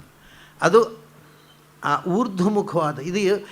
ಈ ಗ್ಲ್ಯಾಂಡ್ಸ್ಗಳು ಏನಾಗಿದೆ ನಾನು ಹೇಳಿದೆ, ಕೆಳಮುಖವಾಗಿ ಇರು. ಬದುಕು ಅಂದರೆ ಈ ಕೆಳಗಿನ ಗೊನ್ಯಾಡ್ನ ಹತ್ತಿರ ಏನಿದೆ ನಮ್ಮ ಸ್ಪಿರಿಚುವಲ್ ಸೆಂಟರು, ಮೂಲಾಧಾರ ಅಂತ ಹೇಳ್ತಾರೆ ಅದಕ್ಕೆ, ಅಥವಾ ಕುಂಡಲಿನಿ ಶಕ್ತಿ ಅಂತ ಹೇಳ್ತಾರೆ. ಇದನ್ನು ಜಾನ್ ವುಡ್ರೋಫು ಅವರು ಒಂದು ಪುಸ್ತಕವೇ ಬರೆದಿದ್ದಾರೆ, ಸರ್ಪೆಂಟ್ ಪವರ್ ಅಂತ ಹೆಸರಿನಲ್ಲಿ. ಇದರ ಬಗ್ಗೆ ಒಂದು ಅದ್ಭುತವಾದ ಪುಸ್ತಕ ಬರೆದಿದ್ದಾರೆ. ಅವರು ಆರ್ಥರ್ ಎಬಲಾನ್ ಅಂತ ಪೆನ್ನಿನಲ್ಲಿ ಬರೆದಿದ್ದಾರೆ. ಅವರದು ಸರ್ಪೆಂಟ್ ಪವರ್ ಅಂತ ಯಾಕೆ ಹೇಳಿದರು ಅಂದರೆ, ಹಾವು ಹೇಗಿರುತ್ತೆ ಹೇಳಿ, ಕುಂಡಲಿನಿ ಅಂತ ಮಡಿಕೆ ಹಾಕಿ ತಲೆ ಕೆಳಗೆ ಹಾಗಿರೋದು ಹಾವು ಮಲ್ಕೊಳ್ಳೋದು ಯಾವಾಗಲೂ. ಅದು ಹೆಡೆ ಎಬ್ಬಿಸಬೇಕಾಗಿದ್ರೆ ನೀವೇನೋ ಕುಟ್ಕೋಬೇಕು, ಅದನ್ನು ಎಬ್ಬಿಸು ಅಂತ ಹೆಡೆ ಎಬ್ಬತ್ತು. ಇಲ್ಲದಿದ್ದರೆ ಹೀಗೆ ಮಲಗಿಕೊಂಡು ಕೆಳಗೆ ತಲೆ ಹಾಕಿಕೊಂಡು ಮಲಗಿರುತ್ತೆ. ಸೊ ನಮ್ಮ ಇಡೀ ದೇಹದ ಎನರ್ಜಿ ಸೆಂಟರ್ ಅದು ಕುಂಡಲಿನಿ. ಅದು ಹಾವು ಕೆಳಮುಖವಾಗಿರೋದು. So the downward flow, that is sex. ಇಡೀ ಜೀವನ ಅವನಿಗೆ ಬರೀ ಸೆಕ್ಸು. ಅದರ ಆಚೆಗೆ ಅದು ಮೇಲ್ಮುಖಕ್ಕೆ ಹೋದರೆ ಮಾತ್ರ ಸೆಕ್ಸಿನಿಂದ ಆಚೆಗೆ ಇರುವಂಥ ಅರಿವು ಬರೋದು. ಇಲ್ಲದೇ ಇದ್ದರೆ ಜೀವನ ಅಂದರೆ ಸೆಕ್ಸು, ಮೆರಿಮೆಂಟ್, ಬೇರೆ ಏನಿಲ್ಲ. ಅದು ಕುಂಡಲಿನಿ ಶಕ್ತಿ ಕೆಳಮುಖವಾಗಿರೋ, ಅದೇ ಇಡೀ ಬದುಕು ಕೆಳಮುಖವಾಗಿ ಹರಿತಾ ಇದೆ. ಅದನ್ನು ಊರ್ಧ್ವಮುಖ ಮಾಡುವುದೇ ಸ್ಪಿರಿಚುವಲ್ ಸೈನ್ಸು. ಅದು ಹೆಡೆ ಬಿಚ್ಚಬೇಕು. ಅದು ಹೆಡೆ ಬಿಚ್ಚಿ ಮೇಲೆ ಬರಬೇಕು, ಅಲ್ಲಿಂದ ಇಲ್ಲಿ ಬರಬೇಕು, ಅಲ್ಲಿಂದ ಇಲ್ಲಿ ಬರಬೇಕು, ಅಲ್ಲಿಂದ ಇಲ್ಲಿ ಬರಬೇಕು, ಅಲ್ಲಿಂದ ಇಲ್ಲಿಗೆ ಸಹಸ್ರಾರದಲ್ಲಿ 1000 ಹೆಡೆ ಅರಳಿ ನಿಲ್ಲಬೇಕು. ಅದು ಎನರ್ಜಿ ಪೂರ್ಣ ಪ್ರಮಾಣದಲ್ಲಿ ಜಾಗೃತ. ಇದೇ ಆಯುಸ್ಸು ಅಂದರೆ ಆಯನ. ನನ್ನ ಎನರ್ಜಿ ಮೇಲ್ಮುಖವಾಗಿ ಹೋಗಬೇಕು. ಅಂಥ ಮೇಲ್ಮುಖವಾಗಿ ಹೋಗುವ ಎನರ್ಜಿಯನ್ನು ಮಧ್ಯದಲ್ಲಿ ಅದು ಹೇಗೆ ಅಂದರೆ, ಎಲ್ಲೋ ಕೆಳಗೆ ಬೆಟ್ಟದ ಕೆಳಗೆ ಒಂದು ದೊಡ್ಡ ಸರೋವರ ಇರುತ್ತೆ ಅಥವಾ ನದಿ ಇರುತ್ತೆ. ಬೆಟ್ಟದ ಮೇಲೆ ಮನೆ ಇದೆ. ಅವಾಗೇನು ಮಾಡಬೇಕು? ನೀರಲ್ಲಿ ತರಬೇಕು. ಆವಾಗ ಪಂಪಿಂಗ್. ಆದರೆ 150 ಅಡಿ ಎತ್ತರದಲ್ಲೇನೋ ಮನೆ ಇದೆ, ಕೆಳಗೆ ನದಿ ಇದೆ. 150 ಅಡಿ ಎತ್ತರಕ್ಕೆ ಒಂದೇ ಪಂಪು ಎಳೆಯೋಲ್ಲ. ಅದಕ್ಕೆ ನೀವು 30 ಅಡಿಗೆ ಒಂದು ಪಂಪ್ ಇಟ್ಟರೆ ಅಲ್ಲಿಂದ 30 ಅಡಿಗೆ ಒಂದು ಪಂಪು, ಹಾಗೆ 5 ಪಂಪು ಮೇಲೆ ಕಳಿಸಿದರೆ ಅದು ಮನೆಗೆ ಬರುತ್ತೆ, ತೋಟ ಮಾಡ್ಬೋದು. ಹಾಗೆ ಇಲ್ಲಿಂದ ಇಲ್ಲಿ ಬರಬೇಕಾದ್ರೆ 5 ಪಂಪುಗಳು ಬೇಕಾಗುತ್ತೆ. ಒಂದೇ ಪಂಪಿಂಗ್ಲ ಠಣ್ಣ ಅಂತ ತಲೆಗೆ ಬರೋಲ್ಲ. ಅದನ್ನು ಮೇಲಕ್ಕೆ ಕಳಿಸಿ ಕಳಿಸಿ ಕಳಿಸಿ ಕೊನೆಯದು ಸಹಸ್ರಾರಕ್ಕೆ ಬರುತ್ತೆ. ಅಲ್ಲಿಗೆ ಬಂದ ಮೇಲೆ ಬಹಳ ವಿಚಿತ್ರ. ಅದು ಬೇಕು ಅಂದರೆ ಮತ್ತೆ ಆ ನೀರನ್ನು ಕೆಳಕ್ಕೂ ಕಳಿಸ್ಬೋದು, ಎಷ್ಟು ತಗ್ಗಿ. ಮೇಲೆ ಹೋದನ್ನು ಕೆಳಕ್ಕೆ ಹೋಗೋದೇನು ಕಷ್ಟ ಅಲ್ಲ. ಅಥವಾ ಬೇಡ ಅಂದರೆ ಮೇಲೆ ಉಳಿಸ್ಕೊಳ್ಬಹುದು. ಅದೇ 2 ವಿಧದ ಸಾಧಕರಿದ್ದಾರೆ. ಕೆಲವರು ಅದನ್ನು ಮೇಲೆ ಕಳಿಸಿದ್ದನ್ನು ಮತ್ತು ಯಥಾ ಪ್ರಕಾರ ಕೆಳಗೆ ಕಳಿಸಬಲ್ಲವರು. ಅವರು ಸಹಸ್ರಾರಕ್ಕೆ ಹೋಗಿ ಮತ್ತೆ ಸೆಕ್ಸುವಲ್ ಲೈಫಿಗೆ ಬರ್ತಾರೆ. ಇದು ಗೃಹಸ್ಥ ಜೀವನ. ಕೆಲವರು ಸನ್ಯಾಸಿಗಳಿರ್ತಾರೆ, ಅವರಿಗೆ ಮೇಲಕ್ಕೆ ಹೋದರೆ ಮತ್ತು ಕೆಳಗೆ ಬರುವುದೇ ಇಲ್ಲ. ಅದು ಅವರಿಗೆ ಊರ್ಧ್ವರೇತಸ್ಕರು ಅಂತ ಹೇಳ್ತಾರೆ. ಆ ಎನರ್ಜಿ ಮೇಲೆ ಹೋದರೆ ಮತ್ತೆ ಕೆಳಗೆ ಬರುವುದೇ ಇಲ್ಲ, ಅದರಿಂದ ಅವ್ರಿಗೆ ಸೆಕ್ಸ್ ಬೇಕು ಅಂತಲೇ ಅನಿಸೋದಿಲ್ಲ. ಹಾಗಾಗಿ ಇದು ನೋಡಿ, ಇದು ವೆಸ್ಟರ್ನವ್ರಿಗೆ ಅರ್ಥ ಆಗೋಲ್ಲ. ಯಾಕೆಂದರೆ ವೆಸ್ಟರ್ನ್ ಸೈಕಾಲಜಿ, ಫ್ರಾಯ್ಡನ್ನು ತಗೊಳ್ಳಿ, ಯುಂಗನ್ನು ತಗೊಳ್ಳಿ, ಅವರಿಗೆ ಸೈಕಾಲಜಿಯಲ್ಲಿ ಭಾಳ ಮುಖ್ಯವಾಗೋದು ಸೆಕ್ಸು. ಆ ಸೈಕಾಲಜಿ ಮೂಲವೇ ಸೆಕ್ಸಿನಿಂದ ಪ್ರಾರಂಭ ಆಗೋದು. ಇನ್ನು ಭಾರತದಲ್ಲಿ ಹಾಗಲ್ಲ, ಅದರ ಆಚೆಗೆ ಒಂದು ಎನರ್ಜಿ ಇದೆ, ಅದರ ಅರಿವು ಇಲ್ಲ. ಈಗ ಇಲ್ಲೆಲ್ಲ ಬರೀ ಫ್ರಾಯ್ಡನೇ ಸಾಮ್ರಾಜ್ಯ. ಭಾರತದಲ್ಲಿಯೂ ಎಲ್ಲ ಫ್ರಾಯ್ಡನಿಂದ ಆಚೆಗೆ ಹೋಗಲಿಲ್ಲ, ಆದರೆ ನಮ್ಮ ಪ್ರಾಚೀನರು ಹೋಗಿದ್ದರು. ಅದನ್ನು ಅಲ್ಲಿಂದ ನಾಭಿಯ ತನಕವೂ ನಿಮಗೆ ಸೆಕ್ಸೇ. ಗೊನ್ಯಾಡು ಅಲ್ಲಿಂದ ಎಡ್ರಿನಲ್ ಗ್ಲ್ಯಾಂಡಿನ ತನಕವೂ ಕೂಡ ಅದು ಸೆಕ್ಶುವಲ್ ಪ್ಲೆಷರೇ. ಎಡ್ರಿನಲ್ ಗ್ಲ್ಯಾಂಡೇ ಮೇನ್ ಸೆಕ್ಸ್ ಕೊಡುವಂಥದ್ದು. ಅದಕ್ಕೇನು ಹೇಳಿದರು? ಲವಣ ಇಕ್ಷು ಸುರ, ಕಳ್ಳಿನ ಸಮುದ್ರ ಅಂತ. 7 ಸಮುದ್ರಗಳು, 3ನೇ ಸಮುದ್ರ ಕಳ್ಳಿನ ಸಮುದ್ರ. ಅಂದರೆ ಸೆಕ್ಸಿನ ಅಮಲು, ಕಳ್ಳು ಬರಿಸುವ ಸಮುದ್ರ ಅದು. ಸೊ ನೀವು ಇಲ್ಲಿ ತನಕ ಎಡ್ರಿನಲ್ ಗ್ಲ್ಯಾಂಡಿನ ತನಕವೂ ನಮ್ಮ ಎನರ್ಜಿ ಟುವರ್ಡ್ಸ್ ಸೆಕ್ಸ್ ಓನ್ಲಿ. ಅಲ್ಲಿಂದ ಮೇಲಕ್ಕೆ ಬಂದರೆ ಇಲ್ಲಿ ಬಂತು ನವನೀತ, ಬೆಣ್ಣೆಯ ಸಮುದ್ರ, ಭಕ್ತಿಯ ನವನೀತ, ಇಲ್ಲಿ ಪ್ರಾರಂಭ ಆಗೋದು. ಅಲ್ಲಿಗೆ ಬಂದಾಗ ತಮಾಷೆ ನೋಡಿ, ಸೆಕ್ಸು ಭಕ್ತಿಯಾಗಿ ಪರಿಣಾಮಗೊಳ್ಳುತ್ತೆ. ಅದನ್ನು ನೀವು ಕೃಷ್ಣ ಗೋಪಿಯರ ಮೂಲಕ ತೋರಿಸಿದ. ಗೋಪಿಕಾ ಸ್ತ್ರೀಯರಿಗೆ ಕೃಷ್ಣನ ಮೇಲೆ ಕಾಮ ಇತ್ತು, ಆದರೆ ಅದು ಭಕ್ತಿಯಾಗಿತ್ತು. ಕಾಮ ಭಕ್ತಿಯಾಗಿಬಿಡುತ್ತೆ, ಆವಾಗ ಕಾಮ ಡಿಸೈರಬಲ್ ಆಗಿಬಿಡುತ್ತೆ.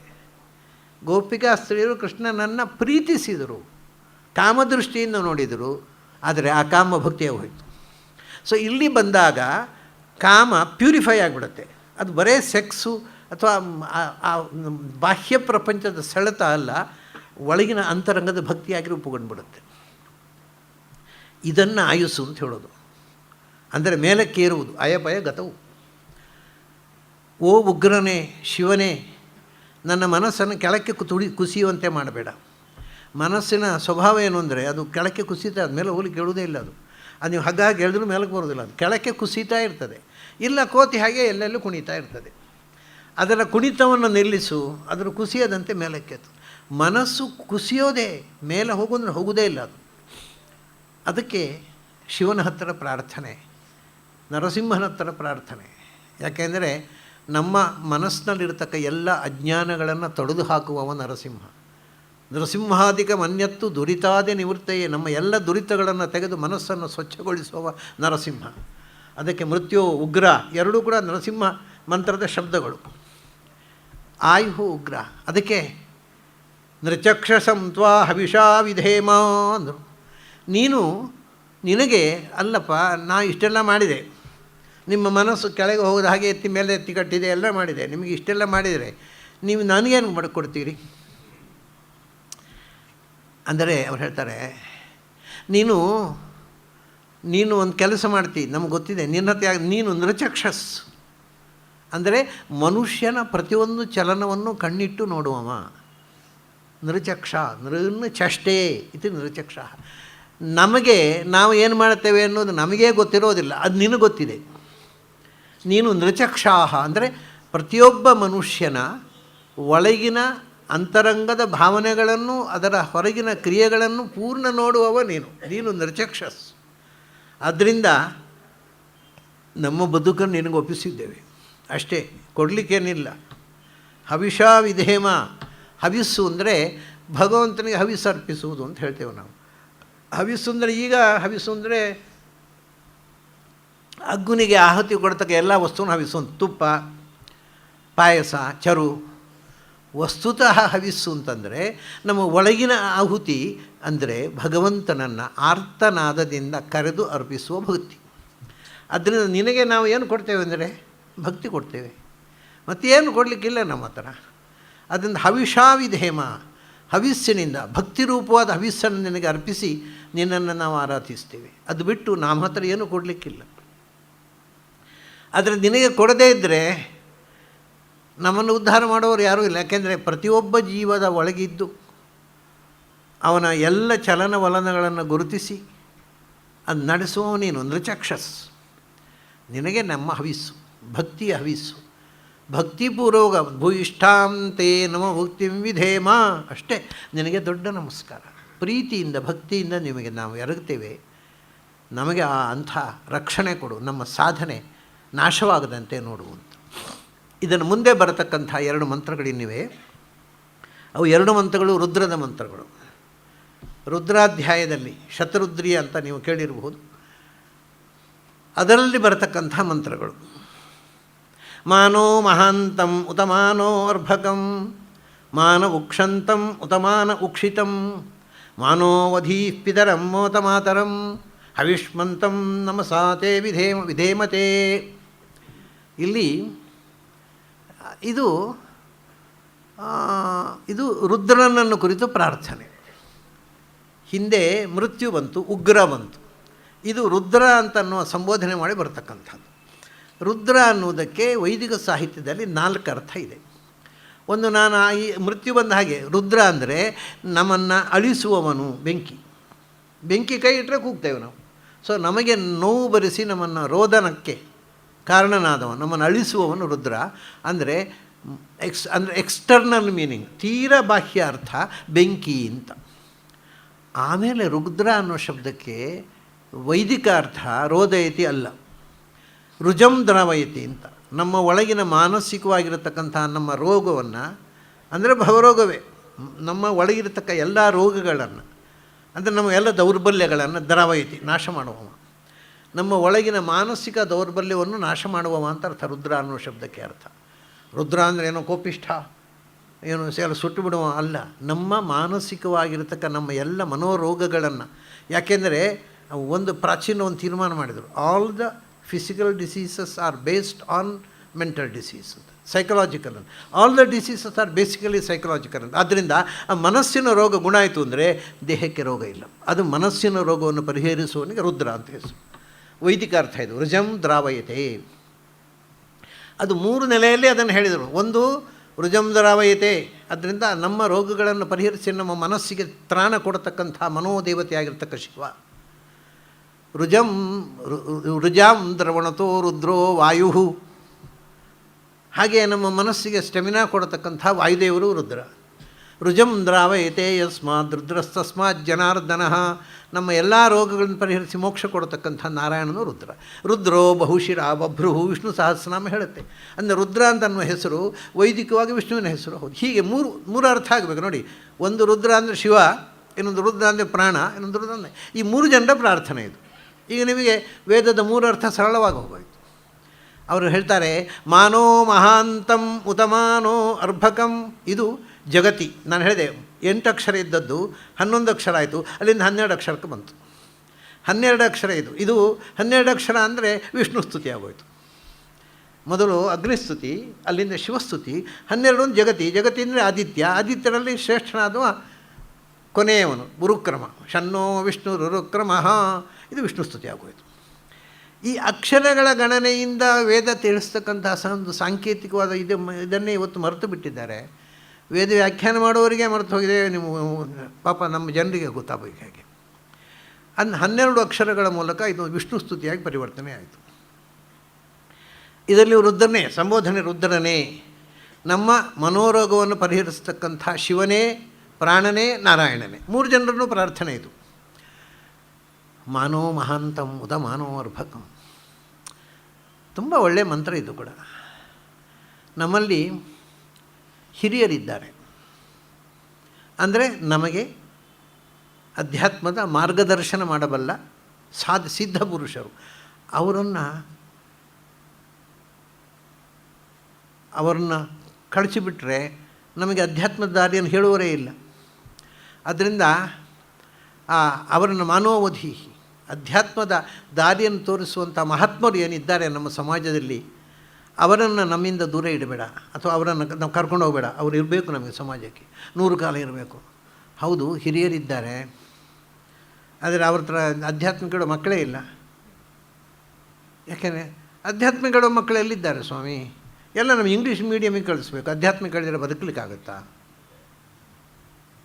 ಇಂಗ್ಲೀಷ್ ಮೀಡಿಯಮಿಗೆ ಹೋಗಿ ಕೆಟ್ಟ ಇಂಗ್ಲೀಷು ಕೆಟ್ಟ ಕನ್ನಡ ಮಾತಾಡಲಿಕ್ಕೆ ಕಲಿತರೆ ಸರಿ, ಎರಡೂ ಸರಿ ಬರೋಲ್ಲ. ಅದು ಭಾಳ ಆಶ್ಚರ್ಯ. ಅಂದರೆ ಇಂಗ್ಲೀಷ್ ಮೀಡಿಯಮ್ನಲ್ಲಿ ಕಲಿತ ಮಕ್ಕಳಿಗೆ ಚೆಂದ ಕನ್ನಡ ಮಾತಾಡಲಿಕ್ಕಂತೂ ದೇವರಾಣಿಗೂ ಬರೋಲ್ಲ, ಕೆಟ್ಟ ಇಂಗ್ಲೀಷ್ ಮಾತಾಡ್ತಾರೆ. ಅದನ್ನು ಅಂಥದ್ದೇ ಸಾಕು ನಮಗೆ ನಿಮ್ಮ ಅಧ್ಯಾತ್ಮ ಕಲಿಸ್ತೇನೆ ಅಂದರೆ ಕಲೀಲಿಕ್ಕೆ ಬರೋ ಮಕ್ಕಳಿಲ್ಲ. ಅದು ಕಠೋಪನಿಷತ್ ಹೇಳಿದಲ್ಲ, ಶ್ರವಣಾಯಾಪಿ ಬಹುಭಿರ್ಯೋ ನಲಭ್ಯ. ಕೇಳಬೇಕು ಅಂದ್ರೆ ಸಿಗೋಲ್ಲ, ಹೇಳುವ ಅಂದರೆ ಹೇಳೋರು ಸಿಗೋಲ್ಲ, ಹೇಳುವರಿದ್ದರೆ ಕೇಳೋರು ಸಿಗೋಲ್ಲ. ಹೇಳೋರು ಕೇಳೋರು ಇಬ್ಬರು ಇದ್ದರು, ಹೇಳಿದರು ಕೇಳಿದರು, ಅರ್ಥ ಆಗೋಲ್ಲ. ಅದ ಕಡೆಗೆ ಶೃಣ್ವಂತೋಪಿ ಬಹವೋಯಂ ನವಿದ್ದು. ಕೇಳ್ತಾರೆ, ಕೇಳಿ ಆದಮೇಲೆ ಎಂಥದೋಪ್ಪ ಭಾರಿ ಹೇಳಿದರು ಅಷ್ಟೇ. ವೇದಾಂತ ಅಯ್ಯೋ ಭಾರಿ ಹೇಳಿದ್ರಪ್ಪ, 1.5 ಗಂಟೆ ಕರೆದ್ರು, ಎಂತ ಹೇಳಿದ್ರು ಅದು ಎಂತ ಗೊತ್ತಿಲ್ಲ, ಒಳಗೋಗುವುದಿಲ್ಲ ಅದು, ಎಲ್ಲ ಈ ಕಿವಿಯಲ್ಲಿ ಹೋಗಿತ್ತಲೇ ಹೊರಗೋಗ್ಬಿಡುತ್ತೆ ಅದು. ವೇದಾಂತ ಒಂದು ಬಾರಿ ಕೇಳಿದರೆ ಅರ್ಥ ಆಗೋಲ್ಲ, ಒಂದು ಜನ್ಮದಲ್ಲಿ ಕೇಳಿದರೆ ಅರ್ಥ ಆಗೋಲ್ಲ, ಅನೇಕ ಜನ್ಮ ಸಂಸಿದ್ಧನಾದರೆ ಮತ್ತೆ ಅರ್ಥ ಆಗಲಿ ಶುರುವಾಗುತ್ತೆ. ಅದರಿಂದ ಮಾನೋ ಮಹಾಂತಂ ಮುಧೀಹಿ ಅಂತ ದೊಡ್ಡವರು ಹಿರಿಯರು ನಮಗೆ ಅಧ್ಯಾತ್ಮವನ್ನು ತಿಳಿ ಹೇಳಬಲ್ಲತಕ್ಕಂಥ ಮಹಾತ್ಮರು, ಅವರನ್ನು ನಾಶ ಮಾಡಬೇಡ. ಅವರಿದ್ದಾರೆ, ಕೇಳೋ ಮಕ್ಕಳೇ ಇಲ್ಲ. ಉದ್ಮಾನೋ ಅರ್ಭಕಂ, ಅರ್ಭಕರು ಮಕ್ಕಳು. ಅಧ್ಯಾತ್ಮವನ್ನು ಕಲಿಯುವ ಆಸಕ್ತಿ ಇರುವ ಮಕ್ಕಳನ್ನು ಕೊಡು. ಅದು ಮಕ್ಕಳಿಗೆ ಇದೆ, ನಾನು ನೋಡಿದ್ದೇನೆ, ಮಕ್ಕಳಿಗಿದೆ. ಅದು ದೊಡ್ಡವರು ಬಿಡೋಲ್ಲ. ಈಗೆಂಥದ್ದು ಅಧ್ಯಾತ್ಮ, ಶಾಲೆ ಹೋಗು ಅಂತಾರೆ ದೊಡ್ಡವರು. ಅಧ್ಯಾತ್ಮ ಅಲ್ಲ, ಎಲ್ಲ 60 ವರ್ಷ ಆದಮೇಲೆ. ನಾನು ಕಿವಿಯಾರಿಗೆ ಕೇಳಿದ್ದೇನೆ, ಮಕ್ಕಳಿಗೆಲ್ಲ ಅಧ್ಯಾತ್ಮ ಇಂಟ್ರೆಸ್ಟ್ ತೋರಿಸಿದ್ರೆ ಅದೆಲ್ಲ 60 ವರ್ಷ ಆದಮೇಲೆ, ಈಗ ಯಾಕೆ ಅಧಿಕ ಪ್ರಸಂಗ ಅಂತ. ಇಂಥ ಪೆದ್ದುಗಳು ಇದ್ದಾರೆ ಅಪ್ಪಂದಿರು. ಹಾಗಾಗಿ ನಮಗೆ ಅಧ್ಯಾತ್ಮವನ್ನು ಕಲಿಯುವ ಮಕ್ಕಳನ್ನು ಕೊಡು, ಅಧ್ಯಾತ್ಮವನ್ನು ಹೇಳುವ ಹಿರಿಯರನ್ನು ಕೊಡು. ಅದು ಒಬ್ಬರಿದ್ದು ಒಬ್ಬರು ಇಲ್ಲದಿದ್ದರೆ ಅಧ್ಯಾತ್ಮ. ಒಂದು ಅಧ್ಯಾತ್ಮದ ಮಾರ್ಗದರ್ಶನ ಮಾಡ್ತಕ್ಕಂಥ ಮಹಾತ್ಮರು ಬೇಕು. ಎಲ್ಲ ಅರ್ಧಂಬರ್ಧ ಓದಿ ಇದೇ ಅಧ್ಯಾತ್ಮ ಅಂತ ಹೇಳುವನ್ನು ಕಟ್ಟಿಕೊಂಡು ಏನು ಉಪಯೋಗ ಇಲ್ಲ. ಅಧ್ಯಾತ್ಮದ ಅಂತರಂಗದ ರಹಸ್ಯವನ್ನು ಜೀರ್ಣಿಸಿಕೊಂಡವರು ಬೇಕು, ಅಂಥವರು ಮಹಾತ್ಮರು. ಅದು ಮಹಾಂತಂ. ಅಂಥವ್ರನ್ನ ನಮಗೆ ಸಿಗದಂತೆ ಮಾಡಬೇಡ. ಅವ್ರನ್ನ 1-2 ವಿಧ, ಅವ್ರನ್ನ ಸಾಯಿಸೋದೊಂದು, ಇದ್ದರೂ ಸಿಗದಂತೆ ಮಾಡೋದು. ಪುಣ್ಯ ಬೇಕ್ರಿ, ಅಧ್ಯಾತ್ಮ ಗೊತ್ತಿದ್ದವರ ಒಡನಾಟ ಸಿಗೋದು, ಅವರಿಂದ ಅರ್ಥ ತಿಳಿಯಲಿಕ್ಕೆ ಇರುವಂಥ ಅವಕಾಶ ಸಿಗೋದು ಉಂಟಲ್ಲ, ಅದು ಜನ್ಮದ ಭಾಗ್ಯ, ಎಲ್ಲರಿಗೂ ಸಿಗೋಲ್ಲ. ಅದರಿಂದ ಮಹಾತ್ಮರ ಒಡನಾಟ ಸಿಗುವಂತೆ ಮಾಡು. ಅವರ ಒಡನಾಟದಲ್ಲಿ ಅವರಿಂದ ಕಲಿಯುವಂಥ ಮಕ್ಕಳನ್ನು ಕೊಡು, ಹೇಳುವ ಹಿರಿಯರನ್ನು ಕೊಡು, ಕೇಳುವ ಮಕ್ಕಳನ್ನು ಕೊಡು. ಅಂದರೆ ಅಧ್ಯಾತ್ಮ ಉಳಿಬೇಕಾದ್ರೆ ಎರಡೂ ಬೇಕು, ಹಳೆ ತಲೆಮಾರು ಹೊಸ ತಲೆಮಾರು. ಅದು 2 ತಲೆಮಾರಿನ ಸಂಗಮದಲ್ಲಿ ಅಧ್ಯಾತ್ಮ ಉಳಿಬೇಕು. ಹಳೆ ತಲೆಮಾರಿನವರು ಇದ್ದಾರೆ, ಯಾರಿಗೆ ಬೇಕು ಸ್ವಾಮಿ ಅಧ್ಯಾತ್ಮ, ನಮ್ಮ ಕಾಲಲ್ಲೇ ಎಲ್ಲ ಮುಗೀತು ಅಂತ ಹೇಳ್ಕೊಂಡು ತಲೆ ಕೆಟ್ಕೊಂಡು ಕೂತಿರ್ತಾರೆ. ಈ ಹುಡುಗರು ತಲೆಗೆಟ್ಟಿದೆ ಆ ಮುದುಕನಿಗೆ ಅಂತ ಹುಡುಗರು. ಅಂಥದ್ದು ಇದು ಏನು ಉಪಯೋಗ ಇಲ್ಲ. ಮಾನೋ ಮಹಾಂತಂ ಉತ ಮಾನೋ ಅರ್ಭಕಂ. ಆಯಿತು, ಹಾಗಾದ್ರೆ ನಮಗೆ ಚಿಕ್ಕ ಮಕ್ಕಳು ಮತ್ತು ಮುದುಕರಿಬ್ಬರೇ ಸಾಕ. ಮಾನೋ ಉಕ್ಷಂತಂ ಉತ ಮಾನ ಉಕ್ಷಂತಂ ಉತ ಮಾನ ಉಕ್ಷಿತಂ. ಅಷ್ಟೇ ಅಲ್ಲ, ನಮಗೆ ಯುವಕರು ಬೇಕು. ಚಿಕ್ಕ ಮಕ್ಕಳಲ್ಲ, ಯುವಕರು ಬೇಕು. ಮದುವೆ ಮಾಡಿಕೊಂಡು ಸಂಸಾರ ಮಾಡ್ತಕ್ಕಂಥ ಯುವಕರು ಬೇಕು. ಯಾಕೆಂದರೆ ಅವರು ಒಳ್ಳೆಯ ಮಕ್ಕಳನ್ನು ಹುಟ್ಟಿಸಿಕೊಡ್ಬೇಕು ನಮಗೆ. ಎಲ್ಲರೂ ಮಕ್ಕಳು ಮತ್ತು ಮುದುಕರು ಮಾತ್ರ ಇದ್ದರೆ ಮಕ್ಕಳು ಆಗುವುದು ಯಾರಿಂದ? ಅದರಿಂದ ವಿವಾಹಿತರಾಗಿ ಒಳ್ಳೆಯ ವೀರ್ಯವತ್ತರವಾದಂಥ ಶಕ್ತಿಶಾಲಿಗಳಾದ ಮಕ್ಕಳನ್ನು ಸಮಾಜಕ್ಕೆ ಕೊಡ್ತಕ್ಕಂಥ ಗಂಡುಗಳನ್ನು ಕೊಡುವಂತಾರೆ. ಉಕ್ಷಂತಂ, ಭಾಳ ತಮಾಷೆ. ಉಕ್ಷಂತಂ ಅಂದರೆ, ಉಕ್ಷ ಅಂದರೆ ಎತ್ತು, ಗೂಳಿ. ಗೂಳಿ ಹೇಗೆ ಹಸುವಿಗೆ ತನ್ನ ರೇತಸ್ಸನ್ನು ಹಾಕಿ ಒಳ್ಳೆಯ ಕರುವನ್ನು ಸೃಷ್ಟಿ ಮಾಡುತ್ತೆ, ಹಾಗೆ ಹೆಣ್ಣಿನಲ್ಲಿ ತನ್ನ ರೇತಸ್ಸನ್ನು ಸುರಿಸುವ ಗಂಡು ಬೇಕು ಅಂತ ಉಕ್ಷಂತಂ ಅಂದರೆ. ಮಾನೋ ಉಕ್ಷಂತಂ, ಅಂಥ ಗಂಡನ್ನು ಕೊಡು. ಅಂದರೆ ಒಳ್ಳೆಯ ಸಂತಾನ ಹುಟ್ಟಬೇಕು, ಆ ಸಂತಾನ ಒಳ್ಳೆಯ ಬುದ್ಧಿ ಬೆಳಿಬೇಕು, ದೊಡ್ಡವರು ಆ ಒಳ್ಳೆಯ ಬುದ್ಧಿ ಕೊಡಬೇಕು. ಆಮೇಲೆ ಇನ್ನೊಂದು ವಿಷಯ ಹೇಳ್ತಾರೆ, ಮಾನ ಉಕ್ಷಿತಂ ಅಂತ. ಉಕ್ಷಿತ ಅಂದರೆ ಗರ್ಭದಲ್ಲಿ ರೇತಸ್ಸಿನ ಸೇಚನೆಯಾಗಿದೆ, ಗರ್ಭದಲ್ಲಿ ಬೆಳೆಯುವ ಭ್ರೂಣ. ಆ ಭ್ರೂಣದಲ್ಲೇ ಅಧ್ಯಾತ್ಮದ ರುಚಿ ಹುಟ್ಟಿಸು ಅಂತಾರೆ. ಅದಕ್ಕೋಸ್ಕರವೇ ಗರ್ಭಿಣಿಯರಾದ ತಾಯಂದಿರು, ಅವರು ನೋಡಿ ಪ್ರಹ್ಲಾದನ ಕಥೆ ಅದೇ. ಪ್ರಹ್ಲಾದನ ತಾಯಿ ನಾರದರು ಕರ್ಕೊಂಡೋಗಿ ಆಶ್ರಮದಲ್ಲಿ ಇಟ್ಕೊಂಡು ಬಿಡ್ತಾರೆ. ಆಶ್ರಮದಲ್ಲಿ ಇಟ್ಟುಕೊಂಡು ಪೂರ್ತಿ ಅಧ್ಯಾತ್ಮವನ್ನು ಹೇಳ್ತಾರೆ.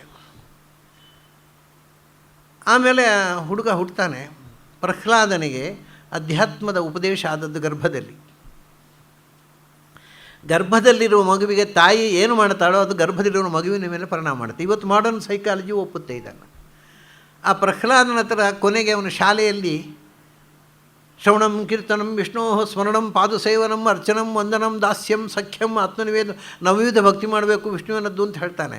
ಆವಾಗ ಹುಡುಗರೆಲ್ಲ ಕೇಳ್ತಾರೆ, ಅಲ್ಲಪ್ಪ ನಿನ್ನ ಮನೆಯಲ್ಲಿ ವಿಷ್ಣುವಿನ ಹೆಸರೇ ಹೇಳಬಾರ್ದು ಅಂತ ಸಹ ಮಾಡಿದ್ದಾನೆ ಹಿರಣ್ಯಕಶಿಪು. ಶಾಲೆಯಲ್ಲಿ ಅಧ್ಯಾತ್ಮದ ಪಾಠ ಮಾಡಬಾರ್ದು, ನಿನಗೆ ಎಲ್ಲಿಂದ ಬಂತು ಇದು ಅಂತ. ಆವಾಗ ಅವನೇ ಹೇಳೋದು ಮಾತಿದು, ನನಗೆ ತಾಯಿಯ ಗರ್ಭದಲ್ಲಿದ್ದಾಗ ವೈಷ್ಣವ ದೀಕ್ಷೆ ಆಯಿತು. ಅದು ತಮಾಷೆ ಏನು ಅಂದರೆ ಅವರು ಹೇಳಿದ್ದು ನನ್ನ ತಾಯಿಗೆ ತತ್ತು ಕಾಲಸ್ಯ ದೀರ್ಘತ್ವಾತ್ ಸ್ತ್ರೀತ್ವಾನ್ ಮಾತು ಸ್ಥಿರೋದತೆ. ಪಾಪ ನನ್ನ ತಾಯಿ ಹೆಣ್ಣು ಹೆಂಗಸಾದ್ರೆ ಮಹತ್ವ ಗೊತ್ತಿಲ್ಲದೆ ಮರೆತು ಬಿಟ್ಲು, ನಾನು ನೆನಪಿಟ್ಕೊಂಡೆ ಅಂತ. ಹಾಗೆ ಹೇಳಿದ್ದು ತಾಯಿಗೆ, ಕಲಿತದ್ದು ಮಗ. ಹಾಗಾಗಿ ಗರ್ಭದಲ್ಲಿ ಶಿಶು ಬೆಳೆಯುವಾಗ ಆವಾಗಲೇ ಅಧ್ಯಾತ್ಮದ ದೀಕ್ಷೆ ಕೊಡಬೇಕು. ಅದಕ್ಕೆ ಹೇಳಿ ಉಕ್ಷಿತಂ, ಗರ್ಭದಲ್ಲಿರುವ ಮಗು ಅಧ್ಯಾತ್ಮದ ಸ್ಪರ್ಶ ಇಲ್ಲದೆ ಬೆಳೆಯುವಂತೆ ಮಾಡಬೇಡ. ಅದನ್ನು ಅಂದರೆ ಭ್ರೂಣ ಹತ್ಯೆ ಆಗಬಾರದು ಅಂತ. ಭ್ರೂಣ ಹತ್ಯೆ ಅಂದರೆ ಮಗುವನ್ನು ಕೊಲ್ಲುವುದು ಅಷ್ಟೇ ಅಲ್ಲ. ಈಗ ಸಾಮಾನ್ಯ ಭ್ರೂಣ ಹತ್ಯೆ ನಿರಂತರ ಮಾಡ್ತೇವೆ. 2 ಮಕ್ಕಳಾದ ಕೂಡ 3ನೇ ಭ್ರೂಣವನ್ನು ಹತ್ಯೆ ಮಾಡ್ತೇವೆ. ಅದು ಒಂದೇ ಅಲ್ಲ, ಅವರು ಅದೂ ಹೌದು. ಯಾವುದೋ ಒಂದು ಜ್ಞಾನಿ ಗರ್ಭದಲ್ಲಿ ಬಂದಿರ್ಬೋದು, ಅನ್ಯಾಯವಾಗಿ ಕೊಲ್ತಿರಲ್ಲ. ಇಡೀ ಜಗತ್ತಿಗೆ ಮಾರ್ಗದರ್ಶನ ಮಾಡಬಲ್ಲ ಮಗು ಆಗಿದ್ದಿರಬಹುದು ಅದು. ಆದರೆ ನಿಮಗೆ ಬೇಡವಾಗಿದೆ, ಕೊಂದುಬಿಟ್ರಿ ಅದನ್ನು. ಆ ಉಕ್ಷಿತ ಗಂಡಿನ ರೇತಸ್ಸಿನ ಸೇಚದಿಂದ ಯಾವ ಜೀವ ಒಳಗೆ ಹೋಗಿ ಪ್ರವೇಶ ಮಾಡಿದೆ ಗೊತ್ತಾ? ಅದು ಇಡೀ ಜಗತ್ತಿಗೆ ಜ್ಞಾನೋಪದೇಶ ಕೊಡತಕ್ಕ ಒಬ್ಬ ಮಹಾಪುರುಷ ಮೇಲೆ ಬರಬಹುದಿತ್ತು. ಆದರೆ ಸಾಯಿಸಿಬಿಟ್ರಿ ನೀವು. ಅದು ಒಂದು ಕೊಲ್ಲೋದು. ಮತ್ತೊಂದು ಇದೆ, ಆದರೆ ಇಡೀ 9 ತಿಂಗಳು ಕೂಡ ಏನು ಅದಕ್ಕೆ ಸಂಸ್ಕಾರವೇ ಕೊಡಲಿಲ್ಲ. ತಾಯಿ ಅಧ್ಯಾತ್ಮವನ್ನು ಓದಲಿಲ್ಲ, ಮಗುವಿಗೆ ಕೇಳಿಸಲಿಲ್ಲ.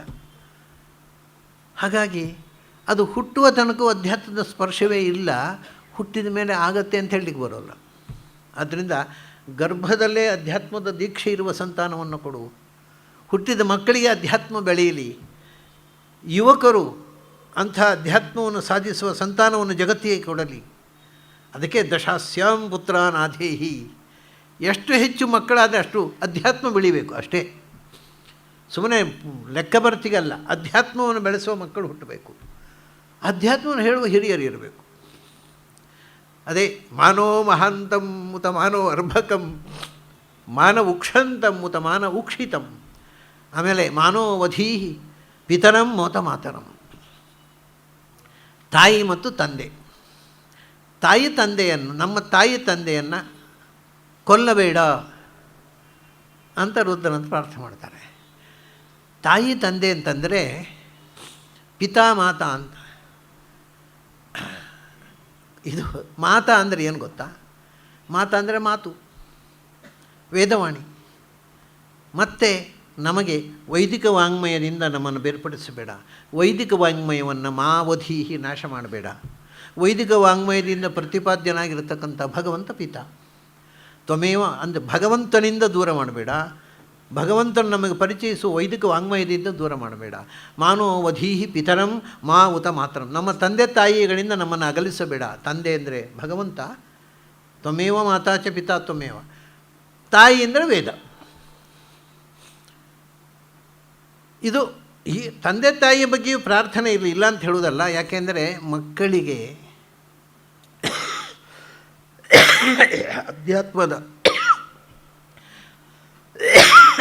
ಅಧ್ಯಾತ್ಮದ ಮೊದಲ ಬೀಜ ಪಾಠ ತಾಯಿಯಿಂದಲೇ ಆಗಬೇಕಲ್ಲ. ಯಾವ ಮನೆಯಲ್ಲಿ ಹೆಣ್ಣು ಅಧ್ಯಾತ್ಮದ ಸ್ಪರ್ಶ ಇಲ್ಲವೋ ಆ ಮನೆಯಲ್ಲಿ ಗಂಡು ಮಗುವನ್ನು ಅಧ್ಯಾತ್ಮದಲ್ಲಿ ಬೆಳೆಸಲಾರ. ಅಧ್ಯಾತ್ಮದ ದೀಕ್ಷೆ ತಾಯಿಯ ಮೂಲಕವೇ ಮಕ್ಕಳಿಗೆ ಆಗಬೇಕು.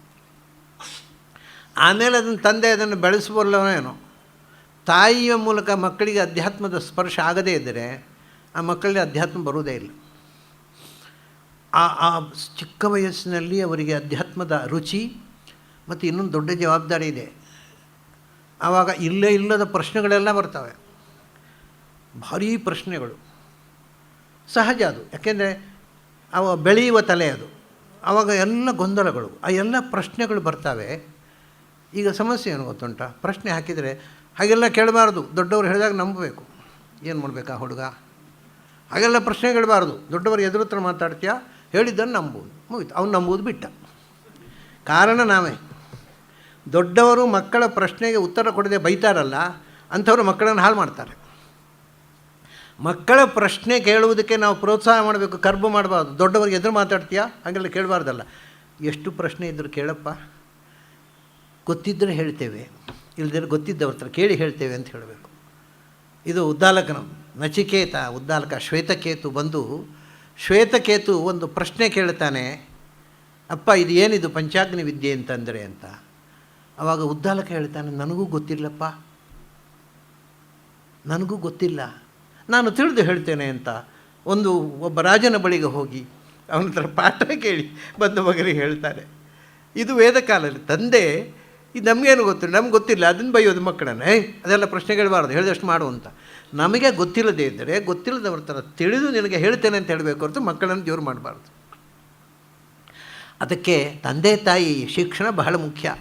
ತಂದೆ ತಾಯಿ ಟ್ರೈನ್ ಮಾಡದೇ ಇದ್ದರೆ ಶಾಲೆಯಲ್ಲಿ ಏನು ಮಾಡಲಿಕ್ಕೂ ಆಗೋದಿಲ್ಲ. ಅದಕ್ಕೆ ಮಾನೋಧಿ ಪಿತರಂ ಮೋತ ಮಾತರಂ, ಆಮೇಲೆ ಅದರ ಜನ, ಆಮೇಲೆ ಪ್ರಿಯಾನಸ್ತನೋ ರುದ್ರ ಮಾರೀರಿಷ ಮಾವಧಿ, ಅದರ ನಂತರ ಪ್ರಿಯಾಹ ನಸ್ತನುವಹ ಅಂತ.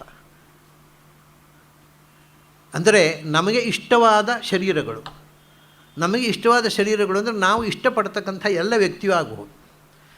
ನಮಗೆ ಪ್ರಿಯರಾದಂಥ ಎಲ್ಲರೂ, ನಮಗೆ ಅಧ್ಯಾತ್ಮದ ಕ್ಷೇತ್ರದಲ್ಲಿ ನಮ್ಮ ಸ್ನೇಹಿತರು, ಬಂಧು ಬಳಗದವರು. ಯಾರು ಬಂಧುಗಳು? ಅಧ್ಯಾತ್ಮದಲ್ಲಿ ನಮಗೆ ನೆರವು ಕೊಡ್ತಕ್ಕವರು ಬಂಧುಗಳು, ಅಧ್ಯಾತ್ಮದಲ್ಲಿ ನಮ್ಮ ಜೊತೆಗೆ ಚರ್ಚೆಗೆ ಒದಗುವವರು ಸ್ನೇಹಿತರು. ಅದು ಬೇಡ, ಇವತ್ತು ಅಧ್ಯಾತ್ಮಕ್ಕೆ ರಜೆ ಕೊಡಿ, ಇವತ್ತು ಬಾರಿಗೆ ಹೋಗೋಣ ಅನ್ನೋ ಸ್ನೇಹಿತ ಆಗೋಲ್ಲ. ಅವನು ತಾನು ಹಾಳಾಗ್ತಾನೆ, ಸ್ನೇಹಿತನ ಹಾಳು ಮಾಡ್ತಾನೆ. ಹಾಗೆ ಪ್ರಿಯಾಹನಸ್ತನುವ ಅಂದರೆ ನಮಗೆ ಪ್ರಿಯವಾದ ಇಷ್ಟವಾದದ್ದನ್ನು ನಮಗೆ ಕೊಟ್ಟು ನಮಗೆ ಪ್ರೀತಿ ಪಾತ್ರರಾಗಿರತಕ್ಕಂಥ ನಮ್ಮ ಬಳಗದವರು, ಅಂಥವರಿಗೂ ಹಿಂಸೆ ಕೊಡಬೇಡ. ಅಷ್ಟೇ ಅಲ್ಲ, ಪ್ರಿಯಾನಸ್ತನುವ ಅಂದರೆ ನಮ್ಮ ಶರೀರಗಳು ಒಂದೇ ಶರೀರದಲ್ಲೋ, ಅದಕ್ಕೆ ಹೇಳ್ತಾನೆ ಈ ಜನ್ಮ ಅಲ್ಲ, ಜನ್ಮಗಳಲ್ಲಿ ಬರುವ ಎಲ್ಲ ಶರೀರಗಳು ನಮಗೆ ಭಗವಂತನ ಆರಾಧನೆಗೆ ಅನುಕೂಲವಾಗುವಂತೆ ಪ್ರಿಯವಾಗುವಂತೆ ಮಾಡು. ಭಗವಂತನನ್ನು ಮರೆಯುವ ಶರೀರ ಕೊಡಬೇಡ, ಯಾವ ಜನ್ಮದಲ್ಲೂ ಕೊಡಬೇಡ. ಪ್ರಿಯಾನಸ್ತನವೂ ರುದ್ರ ರೇರಿಷ, ಅಂಥ ಜನ್ಮದಲ್ಲಿ ಅಧ್ಯಾತ್ಮದ ಸಾಧನೆಗೆ ಅನುವಾಗುವಂಥ ಶರೀರವನ್ನು ಕೊಡು ಭಗವಂತ. ಅಂಥ ಅಧ್ಯಾತ್ಮವನ್ನು ಬೋಧನೆ ಮಾಡ್ತಕ್ಕ ತಂದೆ ತಾಯಿಗಳನ್ನು ಕೊಡು, ಅಂಥ ಮಕ್ಕಳನ್ನು ಕೊಡು. ಇಡೀ ದೇಶದಲ್ಲಿ ಈ ರೀತಿ ಅಧ್ಯಾತ್ಮದ ಜಾಗೃತಿ ಆಗುವಂತೆ ಮಾಡು. ಬಹಳ ಸುಂದರವಾದ ಮಂತ್ರವನ್ನು, ಇದು ಶತರುದ್ರದಲ್ಲಿ ರುದ್ರಾಧ್ಯಾಯದಲ್ಲಿ ಬರುವ ಮಂತ್ರ. ಋಗ್ವೇದದಲ್ಲಿಯೂ ಇದೆ, ರುದ್ರಾಧ್ಯಾಯದಲ್ಲಿದೆ. ರುದ್ರ ಅಂದರೆ ಇವತ್ತು 6 ವೇದಗಳಲ್ಲಿ ರುದ್ರ ಸಿಗುತ್ತೆ. ತೈತ್ತಿರೀಯದಲ್ಲಿ, ವಾಜಸನೇಯದಲ್ಲಿ, ಮೈತ್ರಾಯಣೀಯದಲ್ಲಿ, ಕಠದಲ್ಲಿ, ಕಪಿಷ್ಠಲದಲ್ಲಿ, ಹೀಗೆ ಅನೇಕ ವೇದಗಳಲ್ಲಿ 5-6 ವೇದಗಳಲ್ಲಿ ರುದ್ರ ಸಿಗುತ್ತೆ. ಅದರಲ್ಲಿ ಈ ಮಂತ್ರ ಇದೆ. ಋಗ್ವೇದದಲ್ಲಿ ಈ ಮಂತ್ರ ಇದೆ. ತುಂಬ ಬಾರಿ ಈ ವೇದದಲ್ಲಿ ರಿಪೀಟ್ ಆಗುತ್ತೆ. ಯಾಕೆಂದರೆ ಈ ಮಂತ್ರ ಬಹಳ ಮಹತ್ವದ್ದು. ಅಧ್ಯಾತ್ಮದ ಉಳಿವಿಗೋಸ್ಕರ ಋಷಿಗಳ ಪ್ರಾರ್ಥನೆ. ಅವರು ಈ ಪ್ರಾರ್ಥನೆ ಮಾಡಿದ ಅವರ ಕಾಲದಲ್ಲಿ ಇಂಥ ದುರವಸ್ಥೆ ಇರಲಿಲ್ಲ, ನಮಗೋಸ್ಕರ ಅವರು ಪ್ರಾರ್ಥನೆ ಮಾಡಿದರು. ಮುಂದೆ ಇಂಥ ಬರುತ್ತೆ, ಅಧ್ಯಾತ್ಮ ಹೇಳುವ ತಂದೆ ತಾಯಂದಿರಿಲ್ಲ, ಪಾಠ ಹೇಳ್ತಕ್ಕ ಮಹಾತ್ಮರು ಇಲ್ಲ, ಕೇಳುವ ಮಕ್ಕಳು ಇಲ್ಲ ಅನ್ನುವಂಥ ಕಾಲ ಬರುತ್ತೆ. ಆ ಕಾಲಕ್ಕೋಸ್ಕರ ಈ ಮಂತ್ರವನ್ನು ಕಂಡರು ಅವರು. ಅಂಥ ಮಂತ್ರ ನಮಗೂ ಕೂಡ ಅಂಥ ಒಂದು ಒಳ್ಳೆಯ ಸ್ಫೂರ್ತಿಯನ್ನು ಕೊಡುವಂತೆ ಆಗಲಿ ಅಂತ ಹಾರೈಸ್ತಾ, ಇವತ್ತಿನ ಇನ್ನೂ ಈ ಮೃತ್ಯು ಮಂತ್ರ ಒಟ್ಟಿಗೆ ಇವತ್ತು ನಾವು 2 ಮಂತ್ರವನ್ನು ನೋಡಿದೆವು. ಇನ್ನೂ 6 ಮಂತ್ರ ಇದೆ, ಒಟ್ಟು 8 ಮಂತ್ರ. ಅದು ಮೃತ್ಯುವಿಗೆ ಸಂಬಂಧಪಟ್ಟದ್ದು. ಕೊನೆಗೆ ಹೋಮ ಮೃತ್ಯುವೇ ಸ್ವಾಹ ಮೃತ್ಯುವೇ ಸ್ವಾಹ ಅಲ್ಲಿ ತನಕ ಇದೆ. ಅದು ನಮಗೆ ನಾಳೆ ನಾಡಿದ್ದಲ್ಲಿ ಎಷ್ಟಾಗುತ್ತೋ ಅಷ್ಟು ನೋಡೋಣ. ಇವತ್ತಿನ ಚಿಂತನೆ ಇಲ್ಲಿ ಮುಗಿಸೋಣ. ನಿಮಗೆಲ್ಲ ಅಭಿನಂದನೆಗಳು ಮತ್ತು ಅಭಿವಂದನೆಗಳು.